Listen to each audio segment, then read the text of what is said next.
अस्सलाम वालेकुम नाज़रीन, आप देख रहे हैं प्रोग्राम सिटी एट 10 और मैं हूं आपके साथ आपकी मेज़बान रमशा कंवल। मेरा आपका साथ होगा सुबह 10 बजे से लेकर 12 बजे तक। आज शहर कराची में मौसम खासा खुशगवार है और इस वक्त जो हवाएं हैं, जो 2 दिन से हम देख रहे थे कि जो है थोड़ी सी ठंडक में कमी आ गई थी, लेकिन आज फिर हवा में जो सर्दी का तनासुब है और नमी का जो तनासुब है वो ज़्यादा नज़र आ रहा है। ओस भी जो है ना वो बहुत सारे इलाकों में पड़ी हुई नज़र आ रही है आपको, तो खासी जो है वो मौसम में हमें तब्दीली नज़र आ रही है। अब आज हमें जानना ये है, मौसम पर बात करने की कोशिश भी करेंगे और हम अपने नुमाइंदगान को भी लेंगे इस हवाले से कि जाने कि आगे क्या सर्दी का जो मौसम है वो कंटिन्यू रहेगा या जो है वो गर्मी की तरफ अब मौसम जाना शुरू हो जाएगा। तो किस तरह से जो है प्रेडिक्ट कर रहा है महकमा मौसमियात, ये भी आज अपडेट्स लेंगे, क्योंकि लग ये रहा था कि बारिश थोड़ी बहुत हुई थी कराची के कुछ इलाकों में, तो उसके बाद ये कहा जा रहा था कि शायद मौसम में अब चेंजेस हो जाएंगे, तब्दीली आ जाएगी और फिर कमी भी आ गई थी सर्द हवाओं में। लेकिन आज फिर ठंडक में इजाफा हुआ है, तो देखते हैं कि महकमा मौसमियात क्या प्रेडिक्ट कर रहा है। उसके अलावा जो आज की टॉप स्टोरीज हैं उनमें सबसे अच्छी खबर यह है कि एक तो जब भी पीपल्स बस सर्विस का नाम आता है तो इलेक्शन के माहौल में पीपल्स पार्टी याद आ जाती है। नहीं, लेकिन पीपल्स बस सर्विस जो है उसने मजीद 30 नई बसें सड़कों पर आ चुकी हैं और आप ये फुटेजेस भी देख रहे हैं। नई बसेस के बाद जो है वो टोटल यानी जो 30 बसेस शामिल हुई हैं, उसके बाद वो 289 बसेस हैं जो कि अब मुख्तलिफ रूट्स पर हमें नज़र आएंगी और मुख्तलिफ रूट्स पर अब स्टार्ट हो गई हैं। तो जनाब एक ही रूट पर इनको रखा गया 3 बसेस को, और इनका जो है कलर क्योंकि ग्रीन है तो ग्रीन बसेस R1 रूट पर चलाई जाएंगी और मॉडल कॉलोनी से लेकर टावर तक ये जो रूट पर बसेस चल रही हैं उसमें इन बसेस को ऐड किया जाएगा। उसके अलावा दीगर रूट्स भी हैं जो कि अभी प्लान किए जा रहे हैं, जिस पर काम होना बाकी है और मज़ीद जो बसेस हैं उसमें उनको शामिल किया जाएगा। बहरहाल लेकिन ये बहुत अच्छा इकदाम है, क्योंकि जो ट्रैफिक की सूरत हाल है, रोज़ाना इंतहा से ज़्यादा ट्रैफिक होता है और उसमें अगर अच्छी बस सर्विस स्टार्ट हो जाएंगी, मुख्तलिफ रूट्स पर स्टार्ट हो जाएंगी, तो जो लोग बाइक्स पर सफ़र कर रहे होते हैं, गाड़ियों में जा रहे होते हैं, वो प्रेफर करेंगे कि पब्लिक ट्रांसपोर्ट में सफ़र करें, क्योंकि सस्ती भी हैं, मयारी भी हैं, कंफर्टेबल हैं और अच्छी भी हैं और कम टाइम में पहुंचा देती हैं। उसके अलावा वज़ीर आला सिंध जस्टिस रिटायर्ड मकबूल बाकर साहब ने खुसूसी अफराद को 23 वैन जो हैं वो तकसीम की हैं। उसमें उन्होंने कहा है कि ये जो गाड़ियाँ तकसीम की जा रही हैं इसका मकसद ये है कि लोगों को जो फैसिलिटेट किया जाए। वज़ीर इत्तलात अहमद शाह ने कहा कि आर्ट्स काउंसिल ने हमेशा खुसूसी बच्चों के साथ ये मुंसलिक रहा है और इनको हमने मुख्तलिफ सलाहियतों से नवाजा है, तो ये गाड़ियाँ भी इनको दी गई हैं ताकि वैन सर्विसेज स्टार्ट कर सकें और जो है उनको उनके घर से ले जाकर दोबारा दहलीज पर पिक एंड ड्रॉप के लिए भी इस्तेमाल होंगी। तो ये एजुकेशन के लिए भी इस्तेमाल होंगी, ये आर्ट्स काउंसिल से लेकर और उनको घर पे पिक एंड ड्रॉप के लिए लाया जाएगा और पहुंचाया जाएगा, ताकि जो भी माजूर अफराद हैं जिनको आने में मुश्किल होती है, जो नहीं पहुंच पाते हैं अपने घरों से लेकर इदारों तक, तो ये वहाँ तक जाएं और तालीम हासिल करें, स्किल हासिल करें और कुछ ना कुछ अपनी ज़िंदगी में करने की कोशिश करें। इसके अलावा सदर आर्ट्स काउंसिल की जानिब से हम देख रहे हैं अहमद शाह साहब ने जो है कल एक ऐलान भी किया कि फ़नकारों के लिए हेल्थ इंश्योरेंस का इजरा किया जाएगा और तमाम जो आर्टिस्ट हैं उनको हेल्थ इंश्योरेंस दी जाएगी आर्ट्स काउंसिल के थ्रू। जूनियर फनकार भी इसमें लिस्ट आउट किए जाएंगे और उनको भी इस धारे में शामिल करने की कोशिश की जाएगी। बहुत अच्छा इकदाम है, क्योंकि हम ये देख रहे होते हैं कि उमूमन जो बहुत सीनियर और या जो एजड हो जाते हैं फ़नकार, वो मुख्तलिफ बीमारियों का भी शिकार हो जाते हैं, मुख्तलिफ चैलेंजेस का शिकार हो जाते हैं, तो ऐसे में उनके जो आखिरी अयाम है वो बहुत मुश्किल हमें नज़र आ रहे होते हैं। उनके पास हेल्थ इंश्योरेंस नहीं होती, ज़ाहिर है काम नहीं कर रहे होते तो पैसा नहीं होता, तो इसलिए वो बहुत ज़्यादा जो ना वो प्रॉब्लम्स फेस कर रहे होते हैं। तो उनके लिए अच्छा है कि किसी प्लेटफॉर्म के थ्रू उनको इंश्योरेंस मिल जाएगी और उनका एक फ्यूचर भी सिक्योर होता हुआ नज़र आएगा। तो ये बहुत अच्छा एक इकदाम है जो कि हमें नज़र आ रहा है अहमद शाह साहब की तरफ से। उसके अलावा के इलेक्ट्रिक ने भी एक अच्छा इकदाम किया कि जो नए कनेक्शन का हुसूल है उसको डिजिटलाइज कर दिया है, क्योंकि आप अगर बात करें कि नया मीटर लगवाना, तो उसके लिए जनाब आपको नए कनेक्शन के लिए ऑफिस जाना पड़ता है, अपनी जो फाइल है उसको लेके फिर जो है उसमें इतना बड़ा सा एक फॉर्म दे देते हैं, उसमें बहुत सारे कागजात आपसे मांगते हैं, फिर वहाँ पर कोई एक बंदा आ जाता है, वो आपको फैसिलिटेट करने की बात करते हैं, वो कहते हैं इतने पैसे लगेंगे। तो आप इस सारे प्रोसेस से अब बच जाएंगे और आप ऑनलाइन जाएँ, क्लिक करें, वहाँ पर आप नए कनेक्शन के लिए जो अपनी दरख्वास्त है वो दे सकते हैं। तो और ये भी बताया गया कि इलेक्ट्रिक की जानिब से कि 15 लाख से ज़ायद अफराद ने वर्चुअली रब्ता किया है यानी अपने कनेक्शन लगवाने के लिए। तो ये बहुत अच्छा हो जाएगा कि घर बैठे आपको ये सहूलत मिल जाएगी, क्योंकि नए मीटर के कनेक्शन लगवाने के लिए ना खासी भाग दौड़ आपको करना पड़ती है। तो ये भी एक अच्छी खबर सामने आई कि चलें आवाम की फैसिलिटी के लिए ये भी निज़ाम ऑनलाइन हो गया है। उसके अलावा हमने देखा कि जो अभी पिछले दिनों बहुत ज़्यादा मामला गर्म रहा, जो कराची के तलबा हैं उनका जो रिज़ल्ट आया उसमें 66% तक जो तलबा तालबात हैं उनको फ़ेल कर दिया गया। तो उस पर जो एक ख़बर सामने आई वो ये कि मशीन जो है मैट्रिक बोर्ड में उसने सैकड़ों तलबा को फ़ेल किया और OMR मशीन सैकड़ों तलबा के दोहरे हिस्से में मार्क्स ना पढ़ सकी। यानी जो यानी अगर 66 मार्क्स थे, 75 मार्क्स थे, तो उसने एक ही हिस्से में मार्क्स को पढ़ा, पहला वाला हिस्सा पढ़ा ही नहीं। तो एक तालिब इल्म के 55 नंबर को मशीन ने सिर्फ 5 पढ़ा, तो इसलिए वो फेल हो गया। मशीन ने 67 नंबर वाले एक तालिब इल्म को सिर्फ 6 पढ़ा। इस तरह यानी जो दूसरा नंबर था उसको पढ़ा ही नहीं। तो ये जो स्क्रूटनी कराने का कहा गया था उस पर ये मामला सामने आया कि जो मशीन थी उसकी ख़राबी की वजह से ये मामला पेश आया। उसने दूसरे मार्क्स को पढ़ा ही नहीं, जिसकी वजह से इतने बड़े पैमाने पर जो तलबा तालबात हैं उनके साथ उनके रिजल्ट में ज़्यादती हुई। और इस मामले को चेयरमैन मैट्रिक बोर्ड ने तस्लीम भी कर लिया है कि जी हाँ, ये कोताही हुई है। अब इसके बाद इसको रेक्टिफाई कैसे किया जाएगा, क्या रिज़ल्ट होगा, दोबारा से अनाउंस किया जाएगा, किस तरह से जो है ना वो अब रिजल्ट्स आएंगे, इस पर भी बात होना बहुत ज़्यादा ज़रूरी है और ख़बरें आना भी सामने बाकी है। उसके अलावा आम इंतखाबात की अगर बात की जाए तो पोलिंग स्टेशन पर तमाम बुनियादी सहूलियात को यकीनी बनाने का फैसला किया गया है। 7 अजला में 16 फोकल पर्सन तैनात किए जाएंगे और मुख्तलिफ अजला के अंदर इनको तैनात किया जाएगा ताकि जो पोलिंग का अमल है वो स्मूथली उस प्रोसेस को बढ़ाया जा सके। और आगे जो है वो आम इंतखाबात की तैयारी के हवाले से हम देख रहे हैं कि डे बाई डे प्रोसेस सामने आ रहे हैं। उसके अलावा कराची में मोटरसाइकिलों पर जो नंबर प्लेट्स नहीं लगी होंगी, हमने पहले भी आपको आगाह किया था कि उसके हवाले से क्रैकडाउन का आगाज़ कर दिया जाएगा। तो शहर भर में इस वक्त खासी सख्ती की जा रही है कि जिन भी शहरियों के पास नंबर प्लेट्स नहीं हैं, मोटरसाइकिल सवारों को पकड़ा जा रहा है और नाके भी लगा दिए हैं ट्रैफिक पुलिस ने, जहां पर रोका जा रहा है, उनकी नंबर प्लेट्स वगैरह चेक की जा रही हैं और अगर नंबर प्लेट्स नहीं होंगी तो उनको चालान भी किया जाएगा। तो आप भी मोहतात रहिए, नंबर प्लेट नहीं है तो नंबर्स लगवा लीजिए और जब भी आप घर से बाहर निकलें तो प्लीज़ अपनी गाड़ी के कागजात लेकर निकलें, अपने लाइसेंस लेकर निकलें और शहरी कवानीन को फॉलो करेंगे, तभी जो है वो ट्रैफिक का निज़ाम बेहतर हो सकेगा। इन तमाम खबरों पर बात करेंगे, हमारे साथ हमारे सीनियर क्राइम रिपोर्टर और crime desk head Raj Akhtar साहब मौजूद हैं। Welcome to the show. अस्सलाम वालेकुम राज भाई, कैसे हैं आप? वालेकुम सलाम, आप सुनाएं कैसे हैं? ठीक है, अल्हम्दुलिल्लाह, बिल्कुल ठीक ठाक, अल्लाह का शुक्र है। तो महराज में अभी तो सबसे पहले यही खबर शामिल कर लेते हैं कि शहर भर में जो है वो मोटरसाइकिल वालों को पहले तंबीह भी की गई थी कि नंबर प्लेट्स और सिक्योरिटी कैमरास के थ्रू भी उनको पकड़ा जाएगा नंबर प्लेट्स जिन बाइक्स की नहीं होंगी। तो क्या सूरत हाल है इस वक्त और अगर फॉर एग्जाम्पल नहीं हो तो कितने तक का चालान होगा? देखिए जी, 10 रोज़ पहले तकरीबन जो है वो कराची ट्रैफिक पुलिस की जानिब से ये तशहीरी मुहिम शुरू की गई थी सोशल मीडिया पे भी, मीडिया पे भी, कि भाई जिस भी मोटरसाइकिल के अगले हिस्से में नंबर प्लेट नहीं होगी उसका चालान भी होगा और वो जब्त भी हो सकती है। तो इसके लिए एक सर्वे किया गया था DIG ट्रैफिक की जानिब से और पुलिस की जानिब से। तो उसमें ये बात सामने आई थी कि कराची में जितनी भी मोटरसाइकिल हैं जिनकी तादाद तकरीबन 40 लाख से ज़ायद बताई जाती है, मतलब ये कंफर्म नहीं है, लेकिन उसमें 95% जो बाइक्स हैं ना उसमें अगले हिस्से में नंबर प्लेट होती ही नहीं है। सिर्फ लोग पीछे नंबर प्लेट लगाते हैं, आगे मोनोग्राम और मुख्तलिफ डिज़ाइन वगैरह जो है उसको लाइक करते हैं लोग। तो जब ये सर्वे हुआ था उसमें पता चला कि 95% मोटरसाइकिलों में अगली नंबर प्लेट नहीं है। तो उस पर फैसला ये किया गया कि जाहिर सी बात है, पता नहीं चलता, स्ट्रीट क्राइम की वारदातें शहर में आपको पता ही है कि कितनी बड़ी हुई है। अच्छा, बहरहाल वो तो पकड़े जाते ही नहीं हैं, बहुत कम पकड़े जाते हैं, लेकिन उसमें एक जो मामला आता है कि CCTV की जो फुटेज भी अगर हासिल की जाती है तो उसमें अगर फ्रंट का जो हिस्सा होता है तो उसमें नंबर ही नहीं होता, तो वो मोटरसाइकिल जब ट्रेस नहीं हो पाती तो जाहिर सी बात है मुलज़िमान भी उसमें गिरफ्तार नहीं होते। तो एक अच्छा फ़ैसला लिया गया होम डिपार्टमेंट की जानिब से, उस पर ट्रैफिक पुलिस ने काम किया। अब ये जो मोटरसाइकिलें हैं इनके लिए कल से ये शुरू हुआ है शहर में, मुख्तलिफ़ इलाकों में पुलिस खड़ी हुई है, नाके लगा के, और मतलब छुपन छुपाई वाला मामला है इस वक्त शहर में। अगर आप देखें तो अगर बिल्कुल अचानक कहीं से U-टर्न लेके या पुल के नीचे से आप घूमते तो अचानक आपको पुलिस वाले सामने खड़े हुए नज़र आ जाते हैं। तो चलिए, खैर अच्छी बात भी है। और इसमें कम से कम जो चालान है वो जो है 520 रुपये का है। बहुत ही अगर अच्छे ताल्लुकात निकल आए आपके और आपने अगर कन्विंस कर लिया चालान ऑफिसर को जो है, वरना इसका चालान जो है 4000 रुपये है।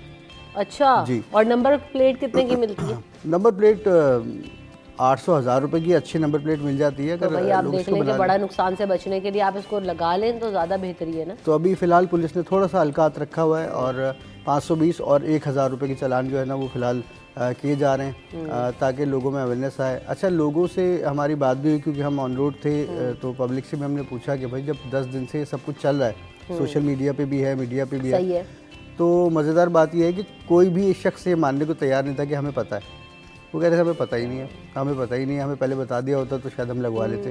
तो बहरहाल उसमें कुछ लोगों को माफ़ भी किया गया, मौका दिया गया।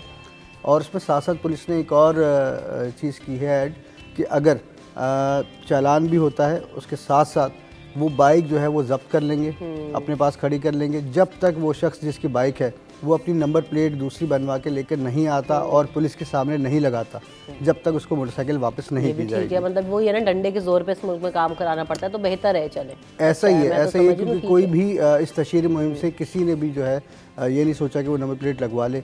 लेकिन अब ये सूरत पैदा हुई है, ज़ाहिर सी बात है चालान हो रहे हैं और पैसा जाएगा, तो अब शायद कुछ अवेयरनेस आए पब्लिक में। चले तो बहुत बेहतर। और ये भी तो कहा गया ना, ट्रैफिक पुलिस को भी टास्क दिया गया कि कितने % उनको चालान करने, कितने चालान करने दिन में तो उनको इतना % मिलेगा। इस हवाले से भी तो कुछ खबरें थी। देखिए ये अभी मामला चल रहा है क्योंकि उसका कानून अभी तक पास नहीं हुआ है। ये दूसरे सूबों में है, ये ट्रैफिक पुलिस के अफसरान से हमारी इस हवाले से पहले भी बात हुई है।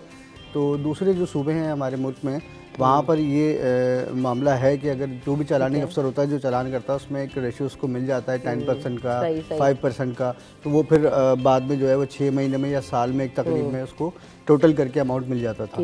लेकिन हमारे यहाँ अभी तक कराची में इस पर कानून साजी नहीं हो सकी है। इसका प्रपोज़ल गया हुआ है और जो भी मौजूदा DIG ट्रैफिक है इन्होंने भी प्रपोज़ल जो है आगे भेजा है। जब तक ये कंफर्म नहीं होता और कानून इसका पास नहीं होता, जब तक तो इनको कोई इसमें कमीशन मिलने का नहीं है। हाँ, ये बात ज़रूर है कि DIG ट्रैफिक की जानिब से ये हर चालानी अफसर को ज़रूर कहा गया है कि वो एक कम से कम जो अफसर है वो 25 चालान जो है वो करेगा। और इस शहर में इस वक्त कराची में तकरीबन 700 से ज़ायद चालानी अफसर हैं जो रोज़ाना एक बंदा जो है 25 चालान करता है। इस तरह चालान की भी कीमत, जाहिर सी बात है, कौमी ख़जाने में पैसा भी जा रहा है इसमें। लेकिन ये कि लोगों में अवेयरनेस के लिए सब किया जा रहा है ताकि लोगों में अवेयरनेस आए और वो कवानीन की खिलाफ वर्जी ना करें, तो वो इस चालान से बच भी सकते हैं। तो ये इसके लिए काम हो रहा है। लेकिन हमारे यहाँ लोग शायद चालान देना जो है ज़्यादा आसान समझते हैं। नहीं, आसान तो नहीं समझते, वो छोटे जो टोकन मनी होती है ना वो देना उनको आसान लगता है। जी हाँ, फिर वो ऊपर जिसको खर्चा पानी कहा जाता है, खर्चा पानी या रिश्वत जिसको कहा जाता है, तो वो उसमें भी ज़्यादा है उनको। लेकिन अब मौजूदा सूरत हाल अगर आप देखें, ख़ासतौर पर जब से निगरान सेटअप आया है, सूरत हाल बदल रही है। वो चीज़ नहीं है कि अब हर चीज़ में आप खर्चा पानी दें या रिश्वत दे के बच के चले जाएंगे। अब वो सूरत हाल नहीं है, अब सख्ती ज़्यादा है ज़रा। बल्कि बहुत अच्छा है, अगर थोड़ा भी लोगों ने देखा ना कि सख्ती हो रही है और ये खर्चे पानी से काम नहीं चल रहा, तो लोग ये इस पर अमल दरामद करेंगे। और ये चीज़ शहरियों को समझना ज़रूरी है कि ये सब चीज़ें अगर आप समझे इसको बैकग्राउंड में जाके, तो ये आप ही के फ़ायदे के लिए। अगर कहीं कोई बाइक चोरी हो जाती है, कहीं कोई वारदात होती है, तो कम से कम नंबर प्लेट होगी, कोई डाटा होगा, तो आप मुल्ज़िमान को पकड़वा भी सकते हैं। नहीं पता कि कहीं से कोई बाइक आ रही है तो उसका निशाना आप भी बन सकते हैं भाई। तो आप खुद भी अपना कंट्रीब्यूशन कीजिए और अगर कोई रूल्स लाए जाते हैं तो उनको फॉलो करने की कोशिश की जानी चाहिए। हम यहाँ पर ब्रेक ले लेते हैं। ब्रेक के बाद जब वापस आएंगे तो जरा मौसम की सूरत हाल भी जानेंगे कि शहर कराची का मौसम कैसा है और आइंदा आने वाले दिनों में क्या सर्दी की शिद्दत में इजाफा होगा या कमी होगी, इस पर बात होगी after this break. City at 10 में आपको एक बार फिर कहेंगे खुश आमदीद। और जनाब हमारे साथ इस वक्त मौजूद हैं जवाद मेमन साहब, जो कि वेदर एनालिस्ट हैं। उनको वेलकम करते हैं शो में और जानते हैं कि जो मौसम की सूरत हाल है वो आइंदा आगे आने वाले दिनों में कैसी रहेगी। अस्सलाम वालेकुम जवाद साहब, कैसे हैं आप? कराची में मौसम तो जो है वो खासा खुशगवार है और ठंडी हवाएं भी दोबारा चलना शुरू हो गई हैं, तो ये जो सर्द मौसम है आगे कंटिन्यू होगा या इस वक्त क्या देख रहे हैं मौसम की सिचुएशन? जी वालेकुम अस्सलाम। बिल्कुल, कराची में अल्हम्दुलिल्लाह काफी जो है वो अच्छा कंफर्टेबल मौसम चल रहा है और कल रात से जो है वो एक बार फिर मशरिक से जो हवाएं चलना शुरू हुई है, उसके बाद जो है वो कल रात से एक बार फिर ठंड में इजाफा हो गया है। आज सुबह जो है वो कम से कम दर्जे हरारत जो है वो मुख्तलिफ इलाकों में 10 से 11 डिग्री तक भी ड्रॉप हुआ है। आगे आने वाले दिनों में इसी तरीके से चलेगा मौसम। वक्तन फवक्तन हवाओं का रुख अगर तब्दील होता है तो फिर थोड़ा सा जो है वो टेम्परेचर में इजाफा होगा, यानी कि 14-15 तक। लेकिन ओवरऑल जो जनवरी के अब जितने भी दिन बचे हैं, ओवरऑल इसी तरीके से जो है वो मौसम कंटिन्यू करेगा। ठीक है, अभी तो कुछ ही दिन रह गए हैं जनवरी में। फरवरी में क्या सूरत हाल होगी, क्योंकि आगे फिर मार्च में रोज़े भी आ जाते हैं, तो उससे पहले गर्मी ज़्यादा बढ़ जाएगी या अभी फरवरी में मौसम मुतदिल रहेगा? फैब में देखिए, स्टार्टिंग के जो शुरुआती हफ्ता 10 दिन है उस टाइम तक तो मौसम जो है वो काफी हद तक बेहतर ही रहेगा। अभी जिस तरीके से चल रहा है इसी तरीके से मिलता जुलता ही रहेगा। थोड़ा बहुत जो है वो फिर मिड ऑफ फैब से जो है आपको पता है कि हमारे यहाँ सर्दी जो है वो शहर कराची से खत्म होना शुरू हो जाती है तो फिर आहिस्ता आहिस्ता जो है वो टेम्परेचर में इजाफा होगा। रही बात मार्च की और जैसा रमजान की आपने बात करी, तो फिलहाल लॉन्ग रेंज फोरकास्ट में देखा जाए तो फेब और मार्च में जो है वो कराची और पाकिस्तान के दीगर इलाकों में जो है वो अच्छी बारिशें नजर आ रही हैं। तो उम्मीद इस बात की है कि रमजान का जो महीना है वो फुली थोड़ा बहुत कंफर्टेबल ही रहेगा। ठीक है, तो और बारिश का जो है वो क्या इम्कान जाहिर किया जा रहा है आगे आने वाले दिनों में, है कुछ? फिलहाल तो कराची में ऐसे कोई बारिश नहीं है। जनवरी के बिल्कुल आखिरी दिनों में यानी कि 28, 29, 27 जनवरी के आसपास जो है वो मगरबी हवाओं के सिस्टम पाकिस्तान में शुरू होंगे, तो उसके ज़रिए असर सिंध के मुख्तलिफ इलाकों में हो सकती है। कराची में फिलहाल हल्की फुल्की बूंदाबांदी है, लेकिन इंशाल्लाह अभी मजीद 2 से 3 दिनों बाद जो है इस हवाले से बेहतर फोरकास्ट की जा सकेगी। चलिए, बहुत शुक्रिया जवाद साहब, आप हमारे साथ मौजूद थे। मौसम तो यकीनन बहुत अच्छा है और कराची में भी ये कहा जा रहा है कि थोड़े दिन और जो है वो सर्द हवाएं रहेंगी और आगे जाके मौसम नॉर्मल जाएगा, लेकिन इस वक्त भी मौसम खासा अच्छा है, खुशगवार है। कराची वालों के लिए तो ये भी इतना भी होना नेमत होती है ना, क्योंकि गर्मी बहुत ज़्यादा रहती है ओवरऑल। जाहिर सी बात है, 10 महीने हम लोग गर्मी में गुजारते हैं और उसके बाद 2-3 महीने कुछ ऐसे आते हैं कि जिसमें हफ्ता 10 दिन एक सर्दी की लहर जिसको कहा जाता है सर्दी, वो आती है। उसके बाद तो फिर नॉर्मल एक, फिर भी हम उसको एंजॉय करते हैं। अच्छा, खासतौर पे क्योंकि गर्मियाँ बहुत ज़्यादा होने लगी है, गर्मियाँ सीजन भी बढ़ गया और शिद्दत टेम्परेचर में भी इजाफा हो गया। बिल्कुल बिल्कुल बिल्कुल। और अब जाहिर सी बात है, आगे रमज़ान आ रहे हैं तो लोगों को ज़्यादा फिक्र ये है कि रमज़ान का महीना कैसे गुजरेगा। बिल्कुल ऐसे, क्योंकि रोज़े रखते हैं बहुत सारे लोग, तो वो उसमें यही सोचते हैं कि भाई अगर ज़्यादा गर्मी होगी तो फिर परेशानी उसमें होती है। लेकिन खैर उम्मीद है सबको कि ये रमज़ान जो है, क्योंकि जिस तरह से मौसम इस वक्त चल रहा है तो कुछ बेहतर सूरत रहेगी। बिल्कुल ऐसा ही है। अच्छा, एक और अच्छी खबर सामने आई है, सदर आर्ट्स काउंसिल ने कल ऐलान किया कि फ़नकारों को हेल्थ इंश्योरेंस दी जाए। तो मैंने तो जब ये खबर देखी तो मुझे अच्छा लगा कि कम से कम जो है ना वो कुछ बेहतरी आ रही, क्योंकि हमने अक्सर ही देखा है कि फ़नकारों के जो आखिरी अयाम होते हैं बहुत डिफ़िकल्ट होते हैं, क्योंकि काम मिल नहीं रहा होता, पैसा आ नहीं रहा होता। जिनके बिजनेसेस हो जाते हैं स्टार्ट वो तो ठीक है, लेकिन जिनके नहीं होते उनके साथ तो बड़े मामला हो जाते हैं। हमने अक्सर खुद ही रिपोर्टिंग की है, कराची के हवाले से भी या लाहौर में भी जो हमारे नुमाइंदे हैं उन्होंने भी, तो बहुत सारे वाक़यात ऐसे देखने में आए कि बिल्कुल बेचारे आखिरी स्टेज पे आके जो है इतनी बुरी कंडीशन में आ जाते हैं फ़नकार के उनको कोई पूछने वाला नहीं होता। और फिर जब वो मीडिया पे उसको हाईलाइट किया जाता है या सोशल मीडिया पे हाईलाइट किया जाता है, तो फिर कहीं जाके हुकूमत जो है वो उन पर हाथ रखती है या उनके लिए कोई ऐलान करती है कि चले जी हम इनका इलाज करवा देंगे। लेकिन बात यह है कि ये बहुत अच्छा एक फ़ैसला है आर्ट्स काउंसिल की जानिब से, और ख़ासतौर पे जो हमारे भी वज़ीर इत्तलात भी हैं, तो इनका फ़नकारों से एक ख़ास ताल्लुक़ है।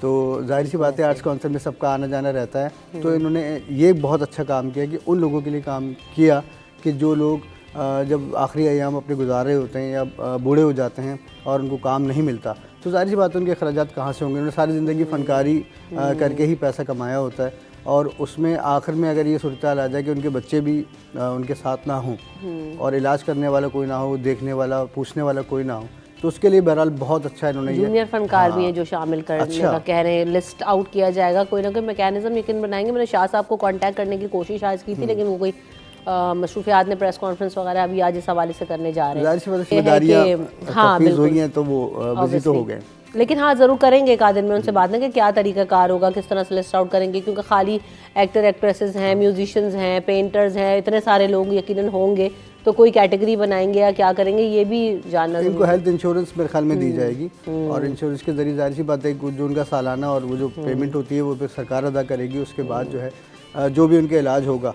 लेकिन हमने अमूमन ये देखा है जो इंश्योरेंस वाले हेल्थ इंश्योरेंस का जो मामला होता है उसमें बहुत सारी चीज़ें नहीं होती हैं। अस्पताल जाने के बाद जो है वो जब बंदा ये कहता है कि जी मेरे पास तो हेल्थ इंश्योरेंस का कार्ड है और आप मुझे एडमिट कर लें और ये मेरे टेस्ट हैं, तो सबसे पहले तो उसको ये देखना पड़ता है वहाँ जाने के बाद कि पता ही चलता है कि भाई ये टेस्ट जो है आपको पहले अपने पैसों से करवाने हैं, उसके बाद जब उनकी रिपोर्ट चार्जेस आपको खुद देने। जी हाँ, बहुत सारी चीज़ें नहीं होती हैं उसमें। तो उम्मीद है कि उन फनकारों के लिए अगर ये काम किया गया है, जो ऐलान किया गया है, तो इसमें उनको फैसिलिटेट भी किया जाएगा ताकि वो बेचारे जो है वो इन टेस्ट करवाने के मामलात में और झंझटों में पड़ने के बजाय जो ख़ासतौर पे उनका इलाज हो जाए, ये एक बहुत बड़ी बात है। बहुत आपने इस तरफ निशानदेही करवाई तो मुझे अभी अपना केस याद आ गया। ड्यूरिंग डिलीवरी मुझे हेल्थ इंश्योरेंस में ये पता चला कि जनाब वो कपल इंश्योरेंस नहीं है, तो आपको जो है वो डिलीवरी अमाउंट पे ही नहीं करेंगे। तो मैंने पर्सनली उसको बैंक का, तो मुझे किस बात की इंश्योरेंस, क्योंकि अगर मैं एक पर्सनल हूँ और मैं खुद ही इसमें इन्वॉल्व हूँ और मुझे भी अगर आप सिक्योर नहीं कर सकते तो फिर इस इंश्योरेंस का फ़ायदा क्या है। तो terms and condition should be very clear और आइडेंटिफाइड कि आप किस कैपेसिटी में दे रहे हो। फिर ओपीडी चार्जेस नहीं होते, टेस्ट नहीं होते, तो ये जो चीज़ें हैं मेरे ख्याल से ये बेसिक आपका जो है ना बहुत ज़्यादा खर्चा करा देती हैं। जैसे अब हमारे जो सिस्टम है उसमें देखिए, हम लोग तो इस बात पे खुश होते हैं कि जी हमें क्या क्या फैसिलिटी मिल रही है जिस इदारे में हम काम करते हैं। हेल्थ इंश्योरेंस है, हम बड़े खुश होते हैं जी, ठीक है। अच्छा, हेल्थ इंश्योरेंस में अक्सर आपने ये भी देखा होगा कि आपके माँ बाप उसमें शामिल नहीं होते, ठीक है ना, तो आपकी फैमिली उसमें शामिल होती है।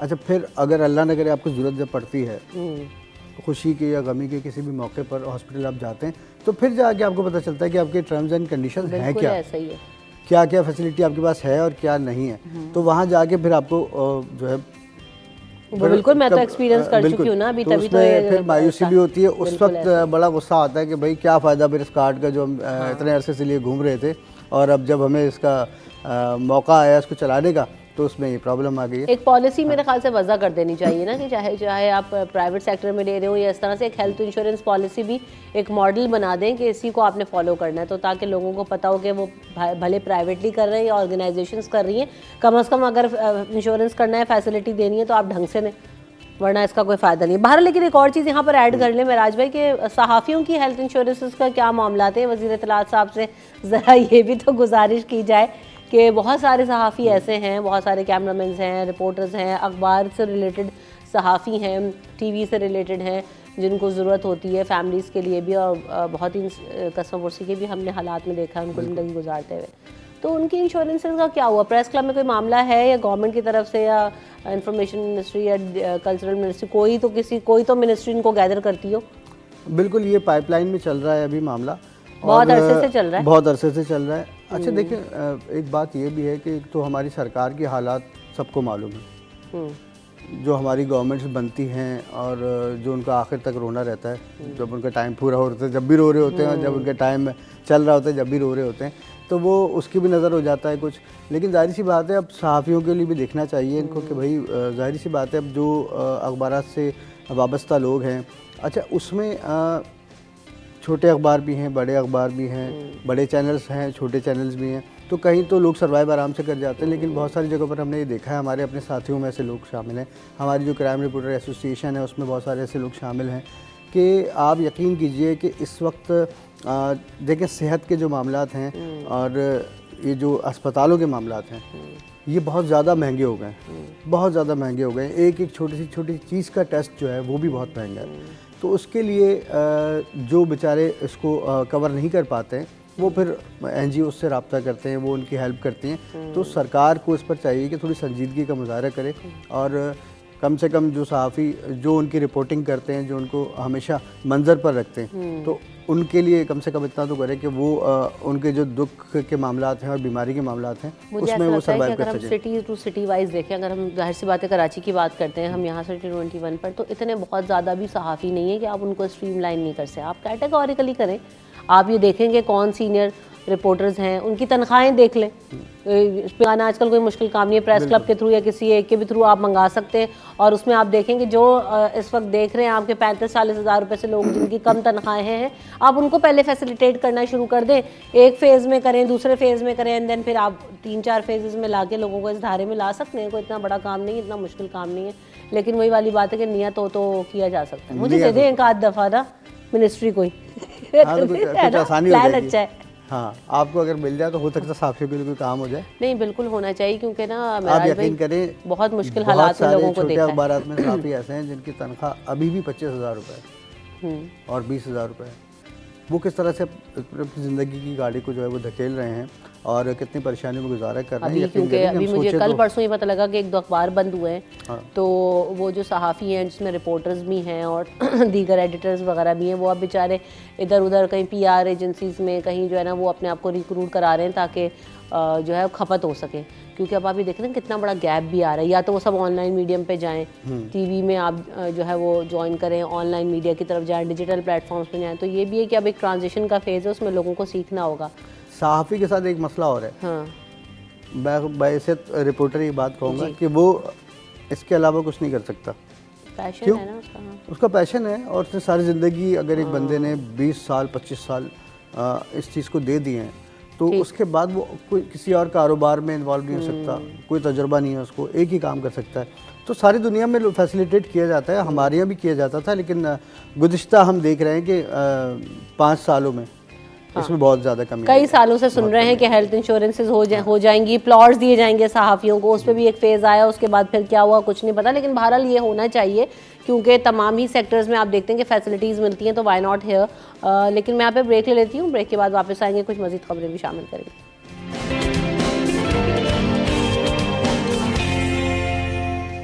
सिटी एट 10 में आपको एक बार फिर कहेंगे खुश आमदीद। कराची वालों के लिए आज अच्छी कुछ खबरें नज़र आ रही हैं और एक और ख़बर यह है कि जो मज़ीद बस सर्विस है, इलेक्ट्रिक बसेस भी आई उसमें, और अभी पीपल्स बस सर्विस में भी हम देख रहे हैं कि मज़ीद 30 नई बसें हैं जो कि सड़कों पर आ गई हैं।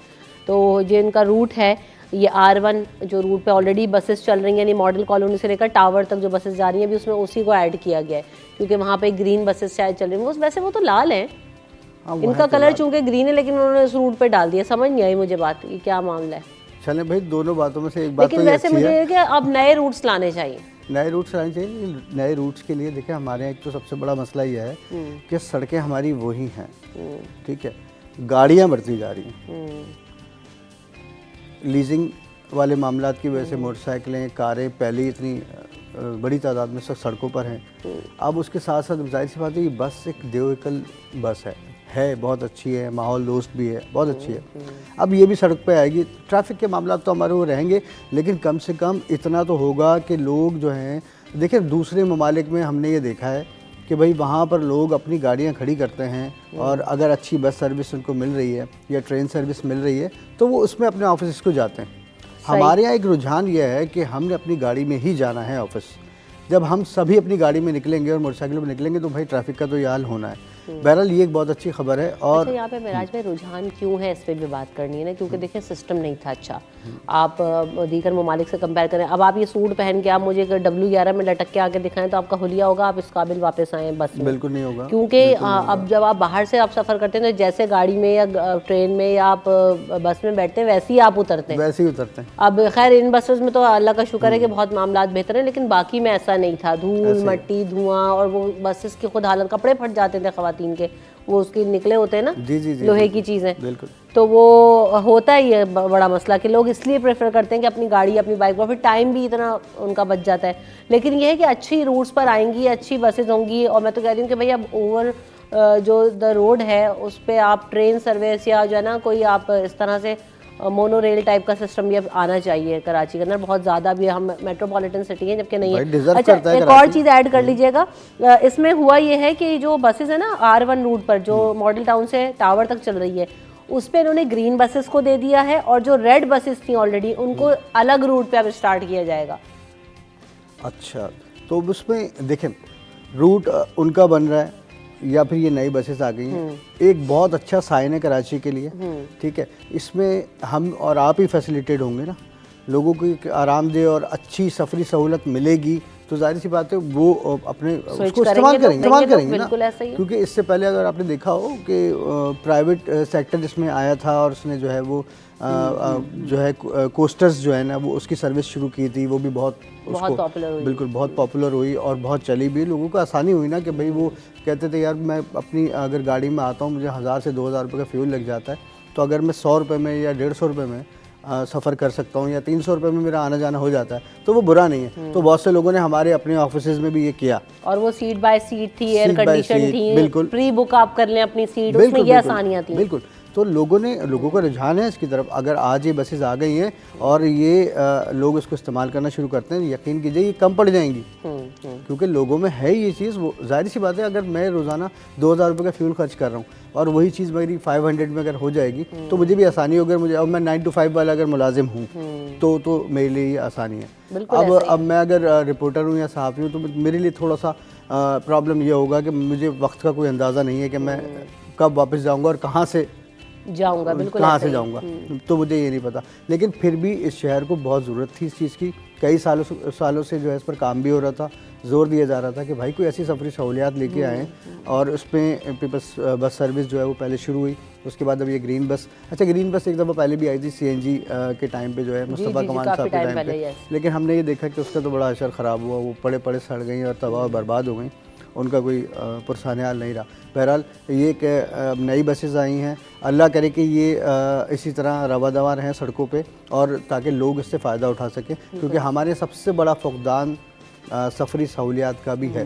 दीगर तो वसाइल के जो हैं वो तो हमारे हैं ही, लेकिन ये जो सफ़र वाला मामला है, सब ने अपने काम पे जाना है, सबको ऑफिस पहुंचना है, नौकरी पे पहुंचना है, बिल्कुल ऐसा ही। उसको आसानी चाहिए। अच्छा, और मुझे लगता है कि अगर ये ज़्यादा बसेज आ जाएंगी ना, ट्रांसपोर्ट सिस्टम मुख्तलिफ रूट्स पे बेहतर हो जाएगा, तो ट्रैफिक की सूरत हाल भी शायद कंट्रोल होना शुरू हो जाए पीक आवर्स के अंदर। क्योंकि आप देखें तमाम ही लोग एक साथ, अभी सुबह में आप देखें, शाम में देखें, तो बाइक्स पर भी निकल रहे हैं, गाड़ियाँ भी लेकर निकल रहे हैं। तो अगर उनको ऑल्टरनेटिव मिलेगा तो शायद कुछ परसेंटेज तो कमी आएगी ना, कि लोग उस पर सफ़र करना शुरू करेंगे। तो ये है कि अच्छा है, लेकिन रूट्स अभी ऐड होने चाहिए। लोग बार बार ये चीज़ कह रहे होते हैं, सोशल मीडिया पे मैंने देखा, मैंने शोज़ भी किए, ये जब बसेज आई कई दफ़ा, तो उस पर लोगों ने यही कहा कि रूट्स बहुत लिमिटेड हैं और ये इन रूट्स पे तो चल रही है मलीर वगैरह में इधर उधर, लेकिन जैसे अब ये कोरंगी वाली साइड्स हो गई, ये कायदाबाद, ये नेशनल हाईवे से लेकर पूरा ये जो पैच है, ये क्रॉसिंग तक जो आता है, इस पर आप देखें दाऊ चौरंगी वगैरह, लांडी कोरंगी, यहाँ पे कोई बसेस नहीं है, इसका कोई सिस्टम नहीं है। नाज़माबाद में आप देखें तो वहाँ पर भी मेरे ख्याल से कोई ऐसा इनके रूट्स नहीं है। ये देखें, ये सब चीज़ें प्लान में शामिल हैं। अब जाहिर सी बात है, अब पहले एक बस सर्विस आई, अब उसमें मज़ीद इजाफा किया गया, तो आहिस्ता आहिस्ता इसके रूट्स बन जाएंगे। और जहाँ तक आपने बात की ना पीक आवर्स की, देखिए पीक आवर्स तो किसी भी मुल्क में आप चले जाएँ, अमेरिका में भी चले जाएँ, सुपर पावर कहते हैं ना उसको, तो पीक आवर्स तो सबके ही तकरीबन यकसा होते हैं। हाँ, ये आप ज़रूर कह सकते हैं कि कुछ बेहतरी आ जाएगी। जाहिर सी बात है, जब लोग अच्छे ट्रांसपोर्ट में सफ़र कर रहे होंगे तो अपनी गाड़ियाँ ज़्यादा नहीं निकालेंगे, तो वो जो पीक आवर्स हैं उसमें कुछ बेहतरी आ सकती है। बिल्कुल, ऐसे फ्यूल कंजम्पशन भी कम हो जाएगी लोगों की, बहुत बेहतर। और फ्यूल के प्राइसेस जिस हिसाब से बढ़ रहे हैं उसकी वजह से लोग वैसे ही बहुत ज़्यादा परेशान हैं। अच्छा, एक और अच्छी खबर ये है कि जो कि इलेक्ट्रिक के सार्फिन है उनके लिए कहा गया है कि जो अब ये नया जो आपने कनेक्शन अगर लगवाना है तो डिजिटलाइज कर दिया गया उसको, आप ऑनलाइन रिक्वेस्ट और फॉर्म वगैरह फिल करें और आप जो है वो ऑनलाइन ही करवा सकते हैं। तो ये तो बड़ा अच्छा हो गया है। देखें, मीटर लगवाना बहुत अच्छी बात है लेकिन देखिए मीटर लगने के बाद की जो मामलात है ना, अच्छा वो ज़्यादा तकलीफ दे हैं क्योंकि देखिए बिजली के जो हमारे यहाँ नर्ख हैं और जिस हिसाब से बिलिंग हो रही है और जिस हिसाब से बिल आ रहे हैं और जिस हिसाब से बढ़ते जा रहे हैं, हर 2 महीने बाद, हर 3 महीने बाद उसमें इजाफा होता जा रहा है, तो वो वाला मामला है। लेकिन एक बहुत अच्छी सूरत है, क्योंकि पता है एक एजेंट माफिया पूरा काम कर रहा है शहर के अंदर, और 50-50 हज़ार रुपए मांग लेते हैं। 50,000 की बात कर रही हैं? अच्छा, इससे भी ज़्यादा पैसे मांग रहे हैं। अगर कोई छोटी मोटी प्रॉब्लम है आपके डॉक्यूमेंट्स में, अच्छा, तो वो 2 लाख पे भी जा सकती है। ओहो, 1.5 लाख 2 लाख रुपए पे भी जा सकती है अगर आप किसी पोश इलाके में रहते हैं और कोई डॉक्यूमेंट्स में कोई कमी है, किसी वजह से आपके पास नहीं है वो, तो फिर इतना पैसा लोगों का उसमें लगता है। तो ये तो खैर बहुत अच्छा हो गया। बहुत सारे लोग जो हैं जिनके पास पूरे डॉक्यूमेंट्स भी मौजूद हैं और वो एजेंटों के चक्कर में जो है परेशान थे या मज़ीद पैसे नहीं देना चाहते थे, रिश्वत नहीं देना चाहते थे, तो उनके लिए बहुत अच्छा हो गया कि भाई वो ऑनलाइन जाएं। सारी सी बात है, मीटर लगवाना सबका हक है और मीटर लगेगा तो पता चलेगा भाई आप कितनी बिजली खर्च कर रहे हैं, ये आपके लिए भी अच्छा ही है। लेकिन साथ साथ ये है कि थोड़ा सा अगर के इलेक्ट्रिक और हुकूमत या IMF इस पर नज़रसानी करे कि भाई इस शहर में जो लोग रहते हैं, क्या सारे पैसे उन्होंने ही देने बिजली के, सारे टैक्सेस, सारे मुख्तलिफ़ किस्म के उसमें अलाउंसेस, एक ऐसा पेचीदा बिल होता है। अगर आप उसमें डीप में चले जाएं तो मेरे ख्याल में कि कम से कम 1 हफ्ते तक तो डिप्रेशन में रहेंगे। बिल्कुल तो ऐसा ही है। लेकिन ये है कि अब आने वाली हुकूमतों को या जो भी अब जमातें, मैं तो कह रही हूँ पॉलिटिकल कैंपेन्स कर रही हैं, उनको उस पर सीरियसली एड्रेस करना चाहिए कि वो कैसे प्रोवाइड करेंगे लोगों को जो है वो अच्छी सड़कें, अच्छी सेहत की सहूलियात, तालीम की सहूलियात और महंगाई में कमी और रोज़गार के मौक़े। ये 3-4 बेसिक बुनियादी चीज़ें हैं। जो भी इन चीज़ों को प्रोवाइड करेगा मेरे ख्याल से तो आप उनको ही वोट दें और लोगों को भी अब ये शऊर रहना चाहिए कि हमारे साथ क्या हो रहा है और क्या नहीं हो रहा। अभी एक सियासी जमात ने ये अपने मंशूर में भी रखा है ना जी, बहुत कह रहे हैं, अब देखिए 200 यूनिट फ्री कर देंगे, 300 यूनिट फ्री कर देंगे। तो वो 30 साल में तो कर नहीं पाए 300 यूनिट फ्री, अब क्या करेंगे? तो मतलब ऐसी बातें तो करें, कम से कम यकीन तो आए कि थोड़ा बहुत यकीन आए, वोट भाई लोग अपनी आंखें खुली रखें कि क्या हुआ क्या नहीं हुआ, इस पर नजरसानी करना बहुत ज़्यादा ज़रूरी है। बहुत ज़रूरी है भाई, क्योंकि अब खाली बातों से बात थोड़ी बनेगी। सबको पता है जिसका घर का अगर जिसकी तनख्वाह अगर 50,000 रुपये है और उसके 2 बच्चे हैं, छोटी फैमिली है तो वो घर का किराया देगा, बिजली का बिल देगा, घर का खर्चा चलाएगा मतलब आप अगर कभी टोटल करने बैठे ना किसी एक नॉर्मल घर के अखराजात को, तो मैं आज तक नहीं समझ पाया हूँ।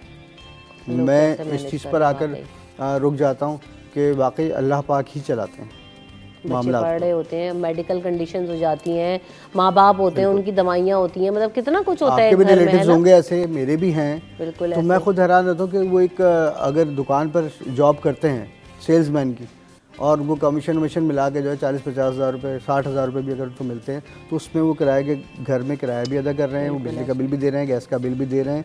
उसके बाद जाहिर सी बात है अपने बच्चों की दवाई, तालीम, पता नहीं कैसे ट्रांसपोर्ट, बच्चे पढ़ने जाते होंगे, आते होंगे। और लेकिन एक अच्छी बात मैं आपको बताऊं, वो है मुतमईन, परेशान हैं। देखिए पैसे से परेशान होता है सब, लेकिन उनकी ज़िंदगी बड़ी मुतमईन गुजर रही है। लेकिन हैरान हो जाते हैं इस बात पर कि इतने अखराजात और इतनी सैलरी में गुजारा करना नामुमकिनात में से होता है। तो उसमें वो लोग किस तरह से सर्वाइव करते होंगे, वाकई अगर सोचे तो हमारे तो रोंगटे खड़े हो जाते हैं कि किस तरह से वो लोग मैनेज कर रहे होते हैं। और अल्लाह ताला सब पर अपना रहमो करम फरमाए। तो ये खैर अच्छी एक अच्छा साइन है कि इलेक्ट्रिक की जानिब से कि भाई अब आप जो है ऑनलाइन जाके जो अच्छा, इसमें एक और चीज़ ये भी है कि तर्जुमान के इलेक्ट्रिक ये कह रहे हैं कि जो आप ऑनलाइन एप्लीकेशन है, इसमें जो रेजिडेंशियल हैं, कमर्शियल हैं, इंडस्ट्रियलिस्ट हैं, ज़रूरी सारिफिन है, तमाम लोगों को नए कनेक्शंस मिलेंगे और उनको रियल टाइम ट्रैकिंग भी, यानी अब आपका काम कहाँ तक पहुँच गया। जैसे हम ऑनलाइन शॉपिंग वगैरह करते हैं तो पता लग रहा होता है ना आपको कि कितना प्रोसेस हो गया, शिपमेंट पैक हो गई है, अब जो है वो रेडी टू डिलीवर है, आज डिलीवर हो जाएगी। तो इसी तरह आप रियल टाइम ट्रैकिंग कर सकते हैं कि अभी आप फर्स्ट फेज़ में हैं, डॉक्यूमेंट्स चेक हो रहे हैं, या जो भी इन्होंने बनाया होगा, अब इसको देखूंगी मैं भी खोल के कि क्या है। तो ये आप ट्रैक भी कर सकते हैं कि प्रोसेस कहाँ तक हुआ है। तो अच्छा है, चले, बहुत ज़्यादा ज़रूरी है वैसे अब चीज़ों को ना। कोविड के बाद हम देख रहे हैं कि ऑनलाइन और डिजिटल हो गई हैं और लोगों के लिए बहुत आसानी हो गई है। तो ये भी एक अच्छा है कि आपको पता चलता रहेगा कितने दिन लगेंगे। लोगों का रुझान भी होना चाहिए। लोगों का रुझान अभी तक भी जो है ना ऑनलाइन सिस्टम की तरफ नहीं है। आपको पता है आज भी वो फाइलर होने के लिए जो है ना 5,000 रुपये दे के वकील के पास जाते हैं, हालांकि सब कुछ उनके सामने पड़ा हुआ है। भाई वो कंप्यूटर खोलें, देखें, उसको पढ़ें, समझें, खुद फाइलर हो सकते हैं वो 5,000 रुपये दे के फाइलर होंगे। मुंशी सिस्टम ख़त्म नहीं होना कराची से। वही वाली बात, बेवकूफ़ रहेंगे तब तक जो है वो बेवकूफ़ बनाने वाले जिंदा रहेंगे, लेकिन उनकी भी जो है वो इसी तरह से काम चलता रहता है। हम यहाँ पे ब्रेक ले लेते हैं, ब्रेक के बाद वापस आएंगे तो और भी खबरें होंगी, हमारे साथ रहिएगा।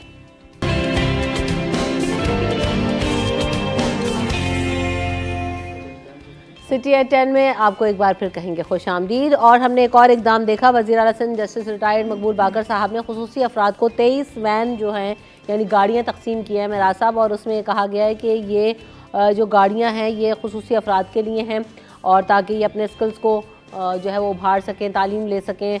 आर्ट्स काउंसिल आते हैं क्योंकि शाह साहब भी वहाँ पर मौजूद थे, अहमद शाह साहब, जो कि अब वही हम बात कर रहे हैं, इंफॉर्मेशन मिनिस्टर भी हैं, तो सेक्रेटरी भी शरीक थे, एजुकेशन, स्पेशल एजुकेशन के हवाले से भी जो है वो लोग मौजूद थे।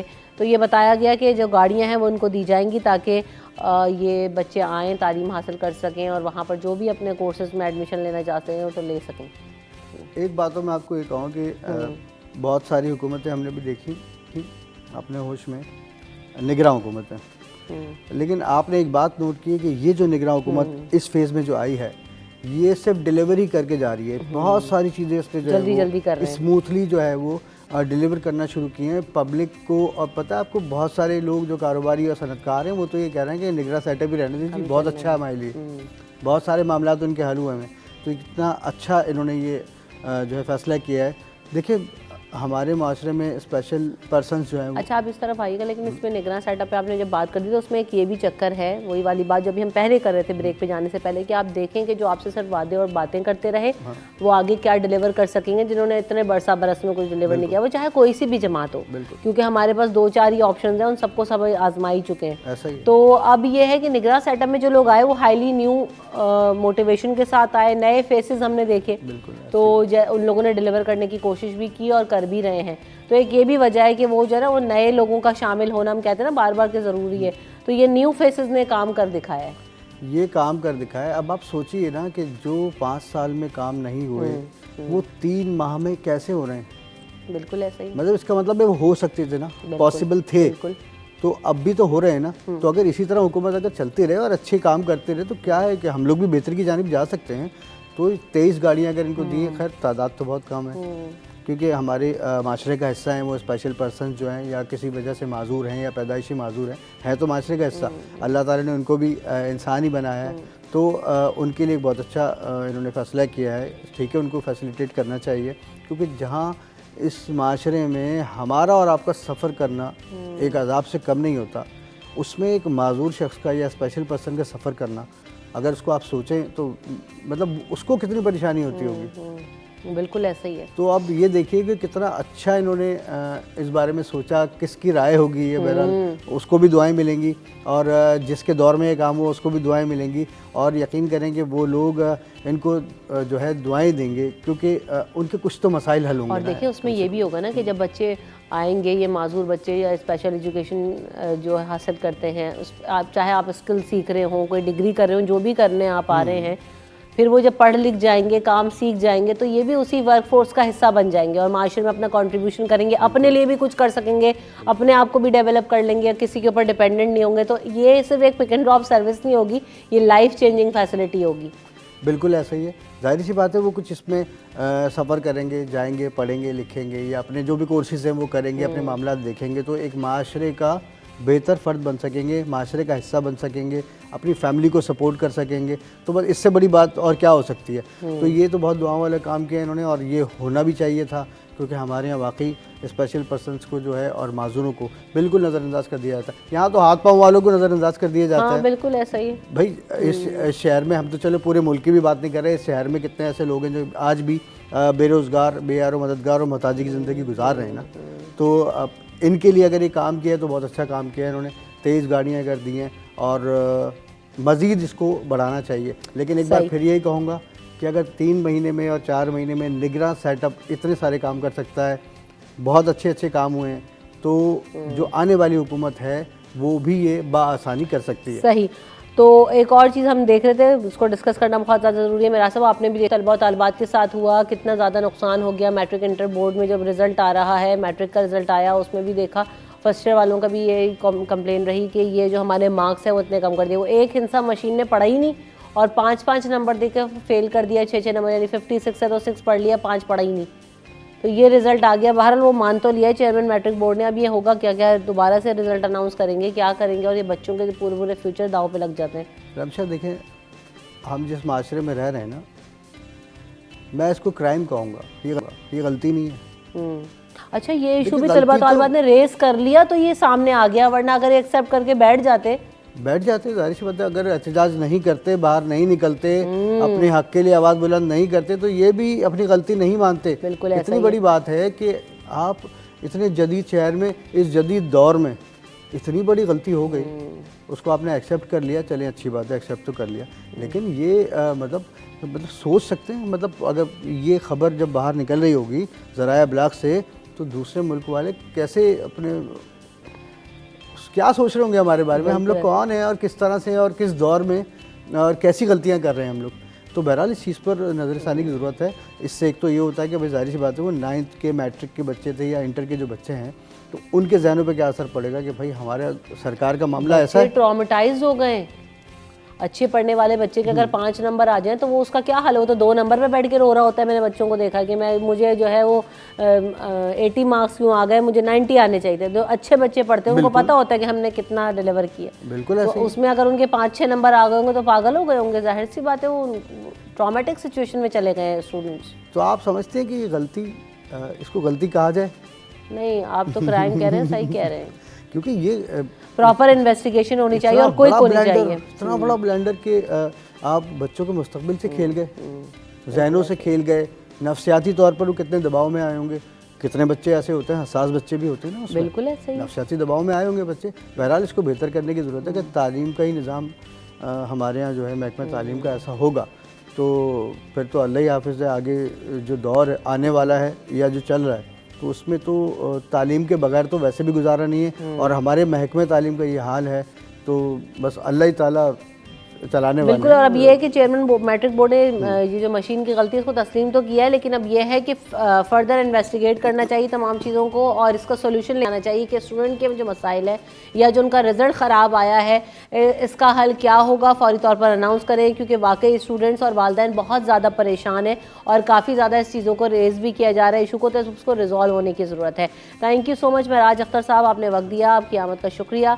हम यहाँ पर ब्रेक की तरफ बढ़ेंगे, ब्रेक के बाद हाजिर होंगे अपने अगले सेगमेंट में।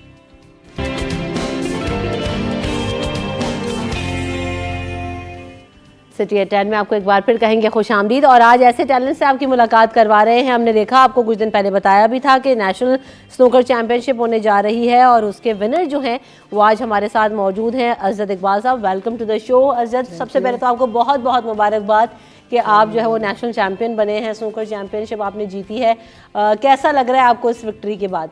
जी, बड़ा अल्लाह का लाख लाख शुक्र है कि ये जो टूर्नामेंट है ना मेरे लिए बहुत ही अहमियत का हामिल है, क्योंकि मैं जब से स्नूकर खेल रहा हूँ ना 15-17 साल से, तो ये मैं फर्स्ट टूर्नामेंट साल का मैं जीत नहीं पाता था। मैं पाकिस्तान का सब टूर्नामेंट जीतता था, ये हार जाता था।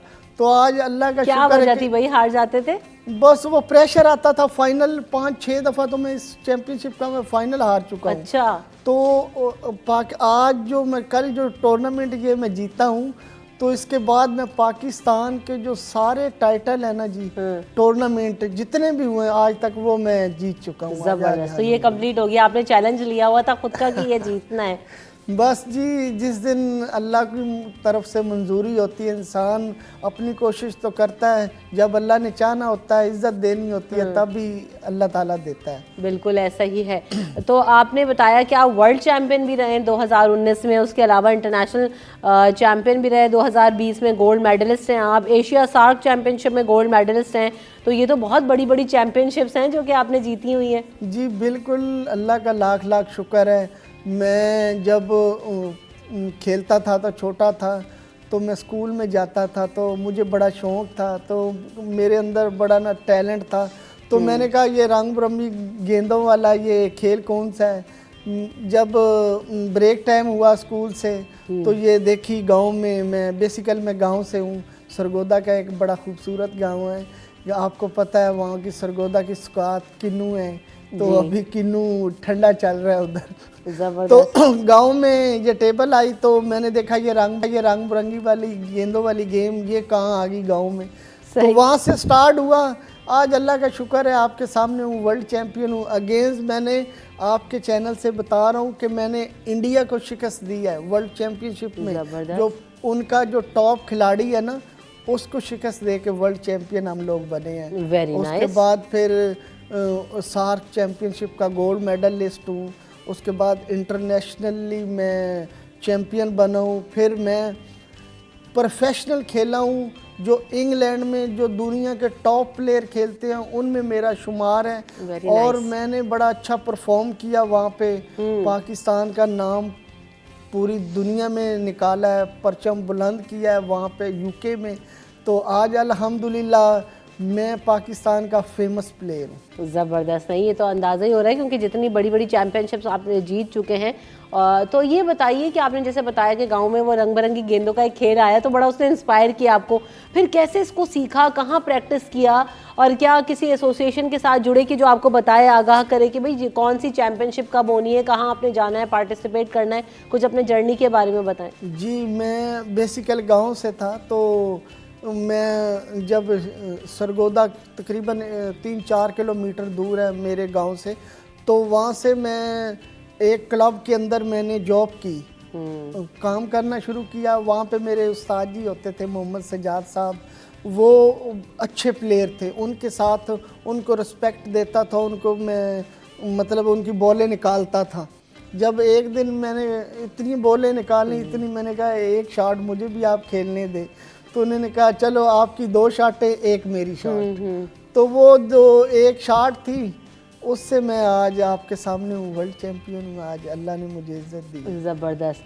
तो कैसे जो है ना वो आप प्लान करते हैं अपनी चैंपियनशिप्स को, कि किस तरह से आपने जाना है, क्या है, किसी एसोसिएशन के साथ वाबस्ता हैं? जी, Pakistan billiard and snooker association है, उसके चेयरमैन आलमगीर शेख साहब हैं।